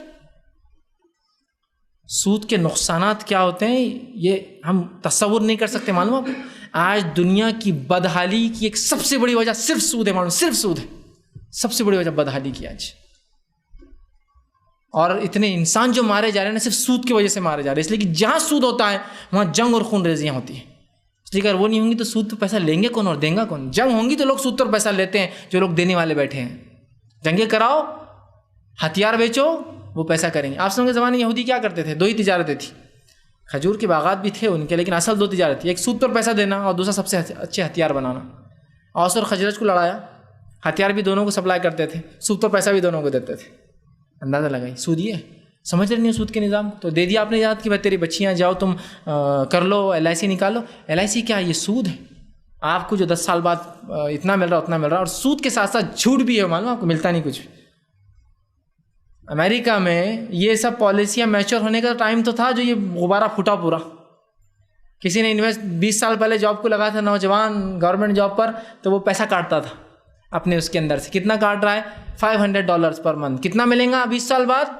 50 لاکھ, $5 ملین انویسٹ کیا تھا. 5 ملین آتے آتے اکنامی پوری گئی, بیل آؤٹ ہو رہی ہے نا. وہ بیچارے جنہوں نے پورا سرمایہ اپنا لگا دیا تھا انشورنس میں, اور اس میں کہ ان سے ہم کو آخر وقت میں پالیسیز کا ریٹرن ملیں گا. آج بھکاریوں کی زندگی گزار رہے ہو بوڑھے لوگ جنہوں نے پوری زندگی اپنا پیسہ لگا دیا گورنمنٹ کے پیچھے. اوباما گورنمنٹ بول رہی ہے ہمارے پاس اب پیسہ نہیں, ہم خود 1000 بلین لے کے بیل آؤٹ کر رہے ہیں. ایک کمپنی بیل آؤٹ, یہ کمپنی بیل آؤٹ ہے نا. تو سمجھ میں نہیں آ رہا ہم کو, لیکن ہم ہی تو چھوٹے چھوٹے لوگ ہیں جہاں ان کو سپورٹ کر رہے ہیں اس طرح سے. یہ بھی ایک نیا وہ ہے کہ بچیاں بہت ہو گئے تم کو, لہٰذا بوجھ بہت زیادہ ہے, یہ تم نہیں کر پاؤ گے. دیکھیے رزق دینے والا اللہ ہے. اگر اس نے اولاد دی ہے آپ محنت کیجئے اور آپ کوشش کیجئے. اللہ سبحانہ تعالیٰ ان کے نصیب سے, اگر وہ غلط بھی ہے دینا, لیکن کیا کریں گے, مجبوریاں دینا. آج کل شادی نہیں ہوتی تو اللہ آپ کو کروا دیں گا اس کا انتظام انشاءاللہ, ٹھیک ہے. اور پھر جنت اسی لیے تو کہا گیا 3 اور 2 بیٹیوں کا. اور عبداللہ بن عباس فرماتے ہیں اگر رسول اللہ سے ایک کا بھی پوچھا جاتا تو انشاءاللہ آپ ایک کے لیے بھی جنت کہتے ہیں. اور حدیث میں الفاظ کیا, جو 3 لڑکیاں یا اپنی بہنوں کی, لڑکی اپنی بہنوں کی کفالت کریں, پالے اور پرورش کرے اور نکاح کرے, وہ جنت میں میرے ساتھ ایسا ہوں گا پڑوسی. تو ایک صحابی نے کہا اللہ کے رسول 2 کے لیے کیا ہے؟ تو کہا 2 کے لیے بھی. عبداللہ ابن عباس کہتے ہیں مجھے اس بات کا یقین ہے کہ اگر آپ سب سے ایک کے بارے میں پوچھا جاتا نا تو آپ یہی جواب دیتے تھے. تو پھر وہ LIC لے جائیں گی جنت. کیوں دینا چاہ رہے ہو؟ کرو کوشش اپنے بچیوں کے لیے. لڑکے ہوتے تو ایسے ہی کرتے ہوگا, لڑکوں کو کیا پڑھاؤں گا, LIC نکال لو. لڑکیوں کو حقیر سمجھ کے کرتے ہیں نا ہم لوگ. تو یہ حقارت کی پہلے ذہنیت آپ چھوڑیں, اور دنیا کی جو فطرت ہے اس فطرت کو تو باقی رکھو. یہ بھی شرم کی بات ہے. دنیا کی فطرت کیا ہے؟ چلو مجھے بولو. مرغیاں ہونا, مرغے ہونا, مرغیاں انڈے ملیں گے. بکرے ہونا, بکریاں ہونا, بکریاں. گائے ہونا, بیل ہونا, گائے. ہیلے ہونا, بھینسیں ہونا, بھینسیں, ہے نا. بھینس دودھ دیں گی، بچے دیں گی، ہے نا. وہ کلگا تو ایک ہی رہتا بندھا ہوا، ہونا بھی نہیں زیادہ اپنے کو، باندھ کے رکھ دو اس کو، ایک ہی ہے نا. بیل ایک ہی رہتا، لیکن کیا چاہیے آپ کو؟ بھینسیں چاہیے، بکریاں چاہیے. بکری ہونا بکری تو بکریاں ہونا، مرغیاں ہونا، ہے نا. مرغوں سے نہیں، مرغا ایک رہتا اور کئی مرغیاں رہتے ہیں نا، ایسی ہے نا. تو میرا یہی سوال ہے، یہ فطرت کو باقی ہے، لڑکے چاہیے لڑکیاں؟ فطرت تو یہ ہے نا، دنیا میں ہر چیز میں فیمیل کی طرف ہمارا رغبت ہے. کیسی عجیب بات ہے نا. تو یہ بہت بری بات ہے کہ لوگ، اور اس میں افسوس اس پر بھی ہے کہ عورتیں خود شامل ہیں. خود عورت کی پیدائش کو کوستی ہے، ساس کوس رہی ہے اپنی بہو کو، خود عورت کی پیدائش کو کوس رہی ہے. کتنی عجیب بات ہے نا. ہم جنس لوگوں میں کیا ہوتا، ذرا تعلقات تھوڑے زیادہ رہتے ہیں نا. مرد ہے تو بولیں گے مرد کو سپورٹ کریں، ایسا ہوتا نہیں. مرد عورت آگے تو اس کو ہی سپورٹ کرتا بہرحال. لیکن عورتوں کو سپورٹ کرنا چاہیے نا. ہم جنس کی جو فطرت ہے، تو ہم جنس ہو کر وہ ساز بھی عورت ہے اور اپنی پوتی کی پیدائش پر بہو کو برا بولتی. افسوسناک سچویشن ہے یہ، تو بہت بری سچویشن ہے اس امت کی. تو اس چیز کو سمجھیے، کم از کم عورت تو عورت کے ڈیفینس میں کھڑی ہوا کر کیا رہی، پوتی آئی نا، ہاں مطلب اس کی جنس آئی ہے نا. اور پھر انسان چاہتا ہے نا، اور دیکھیے دنیا میں محبت بھی عورتیں زیادہ کرتی. دادی کا پیار ہونا، نانی کا دلار ہونا، ہے نا، ہونا نہیں ہونا، ماں کا پیار ہونا، ہے نا. اس کے بعد بیوی کی محبت چاہیے، ہے نا، یہ سب ہے نا. بیٹیوں کی الفت چاہیے جو اپنے باپ سے، اس کی خدمت چاہیے. لیکن پیدا نہیں ہونا یہ سب نے. یہ تو دادی بنیں گی، یہی نانی بنیں گی، یہی بیوی بنیں گی، یہی بیٹی بنیں گی نا کسی کی، ہے نا. پھوپھیاں چاہیے آپ کو. رشتہ ہو رہا تو پھپھو نہیں آیا ابھی تک تو رشتہ نہیں ہو سکتا. خالہ بغیر کام نہیں ہو. پھر خالہ کا مقام تھوڑا پھپھو سے کم اس اعتبار سے آتا، حالانکہ شریعت میں وہ ماں کے برابر، لیکن چونکہ باپ کی نسبت ہے نا خالہ پھپھو سے، پھپھو نہیں آیا تو پھر پھپھو کا پیار چاہیے. تو پھپھو نہیں چاہیے، لیکن یہ بچی پیدا ہوں گی تو کل کسی کی پھوپھی بنیں گی، کسی کی چاچی بنیں گی، کسی کی مامی بنیں گی، کسی کی خالہ بنیں گی، کسی کی دادی. تو محبت تو پوری عورتوں کی چاہیے مرد کو زندگی میں، لیکن پیدائش پہ اس کو بڑی نفرت ہوتی ہے اس کی. بڑی عجیب بات ہے، بہرحال سمجھنے کی ضرورت ہے. تو لہٰذا وہ ذہنیت کو نکال دے تو مسئلہ حل ہو جائیں گا. اور رہا اس کا انشورنس یا وہ کرانا پالیسی، بالکل قطعاً جائز نہیں ہے اور درست نہیں ہے. سیلری اسٹرکچر میں بہت ساری کمپنی میں ایک پرٹیکولر اماؤنٹ رہتا ہے میڈیکل کلیم کا، جو کہ سال بھر میں یوٹیلائز کرنا، مگر ہو پاتا ہے کہ وہ یوٹیلائز نہیں ہوتا، اور اوور دا پیریڈ 3 سال کے بعد وہ تو ڈائلیٹ ہو جاتا یا وہ ملے گا نہیں. تو اس صورت میں کیا کیا جائے؟ یا تو فیک بنا کے دے دو اس کو، کیسا کرنا ہے؟ بھائی نے ایک اچھا سوال کیا. اگر کمپنی میڈیکل کلیم آپ کو دیتی ہے کہ آپ اتنے روپیوں تک، اتنے ہزار تک یا اتنے کا کلیم کر سکتے ہیں، جو کہ 3 سال تک پائل ہوتا ہے، اور ہر کمپنی کے الگ الگ سلاٹس رہتے ہیں کیسے وہ اس کو وہ کرتے ہیں. اگر اتنے دن میں وہ استعمال نہ ہو، آپ بیمار نہ ہو، تو وہ واپس ہو جاتا ہے. تو کیا اس شکل میں ہم جھوٹے بل دے کر، جھوٹی بات کر کے کیا وہ لے سکتے ہیں؟ تو نہیں. اس لیے کہ میڈیکل کلیم جو آپ کو دیا جاتا ہے وہ اس بنیاد پہ دیا جاتا ہے کہ آپ بیمار ہو تو کلیم کریں آپ کو، اور اس کی ایک لمٹ ہوتی ہے سرٹن کی 10,000 تک کلیم کرو، 12,000 تک، 15,000. اور آپ یہ سوچ رہے ہیں 4 سال بعد اگر ایک ساتھ 1 لاکھ لگ گئے تو 12,000 کلیم کرتے رہو 3 سال کے، اور پھر آپ جھوٹے کلیمز ڈال رہے ہیں، جھوٹے سرٹیفکیٹ دے رہے ہیں. یہ شریعتاً حرام ہے، اس لیے کہ شریعت دھوکہ دینے کی اجازت نہیں دیتی. تو لہٰذا جینوینلی اگر آپ بیمار ہیں ودن 3 ایئرس کلیم کرنا ہے تو آپ کیجیے، اگر نہیں ہے تو اس کو مکمل چھوڑ دیجیے. یہ معاملہ میڈیکل کے لیے، چھٹیوں کے لیے نہیں ہے. چھٹیاں بالکل کلیم کیجیے، آپ لیجیے، لیکن چھٹیاں بھی ہوتی ہیں نا آپ کی جمع ہوتی ہے، سال بھر میں لینا ہوتی ہے، لیکن میڈیکل کلیم ویسا نہیں. یہ ایک ایکسٹرا سہولت ہے جو ایک کنڈیشنل ہے، آپ یہ ہوں گے تو یہ ملیں گا، صحت مند رہیں گے تو نہیں ملیں گا. تو لہٰذا جھوٹے بل دینا شریعت درست. دوسرا اس میں ایک اور ایڈ کر دیتا ہوں، بہت سے لوگ ٹریولنگ الاؤنس کا پوچھتے ہیں کہ ہم ٹریول کرتے ہیں، اس کا الاؤنس کمپنی دیتی ہے. تو اب مثال کے طور پر ہم یہاں سے بمبئی جا رہے ہیں تو کمپنی بولتی ہے کہ بھائی ٹرین سے جاؤ. میں ٹرین سے نہیں آتا، لگژری سے جاتا، اور میں کیا کرتا، بل میں ایڈجسٹ کر لیتا ٹیلی فون کے یا فلاں کرتا. تو یاد رکھیے، آپ نے جتنا خرچہ کیا ٹریولنگ الاؤنس صرف اتنا ہی آپ کلیم کر سکتے ہیں. کچھ لوگ بولتے نہیں، کمپنی کبھی بولتی ہے زیادہ ہے کم کر دیتی تو میں اگلی بار ڈنڈی مار کے کیا کرتا، بڑھا دیتا اس کو. تو نہیں، آپ حقیقی طور سے کلیم کیجئے، کمپنی کیوں نہیں دیں گی آپ کو. ٹھیک، تو جتنا آپ کا خرچہ آتا ہے ٹریولنگ میں اتنا ہی لے سکتے ہیں. اور میڈیکل اگر ریئلی آپ بیمار ہے تو ہی کلیم کیجئے، ورنہ وہ میڈیکل اگر وہ آپ کا چلا بھی جاتا ہے واپس تو جانے دیجئے. اس لیے کہ وہ کنڈیشنل تھا، ایسا تو نہیں تھا کہ بھائی 3 سال میں اگر نہ ہو تو تم کو پیسہ دیں گے. نہیں ہے، 3 سال میں بیمار نہیں، پھر اگلا رینیو ہوگا آپ کا. تو بہرحال آپ اس کو جھوٹا کلیم کر کے نہیں لے سکتے. بہت سے لوگ کیا کرتے ہیں، اس میں ایک چال جو چلتے ہیں، میں نہیں لے رہا، میرا پڑوسی وہ بیمار ہے اور مستحق ہے، وہ اس کے لیے اپنے بیوی کے نام سے جھوٹا سرٹیفکیٹ. نہیں، اس کی اجازت نہیں ہے. اس لیے کہیں نہ کہ اللہ کے پاس ایک جھوٹ آپ کے نام لکھا جا رہا، چاہے وہ آپ کسی کی مدد میں کر رہے ہو. مدد کرنا ہے اپنے پیسوں سے کیجیے نا، حلال. صدقہ کرنا ہے تو اپنے صدقے کے لیے آپ کسی کو مطلب بوجھ بنا رہے، حرام طریقے سے جھوٹ بول کر لے رہے، اس کی شریعت نے اجازت نہیں دی جا سکتی. یاد رکھیے. ٹھیک ہے. وآخر دعوانا الحمد للہ رب العالمین. سبحان ربک رب العزۃ عما یصفون وسلام علی المرسلین والحمد للہ رب العالمین.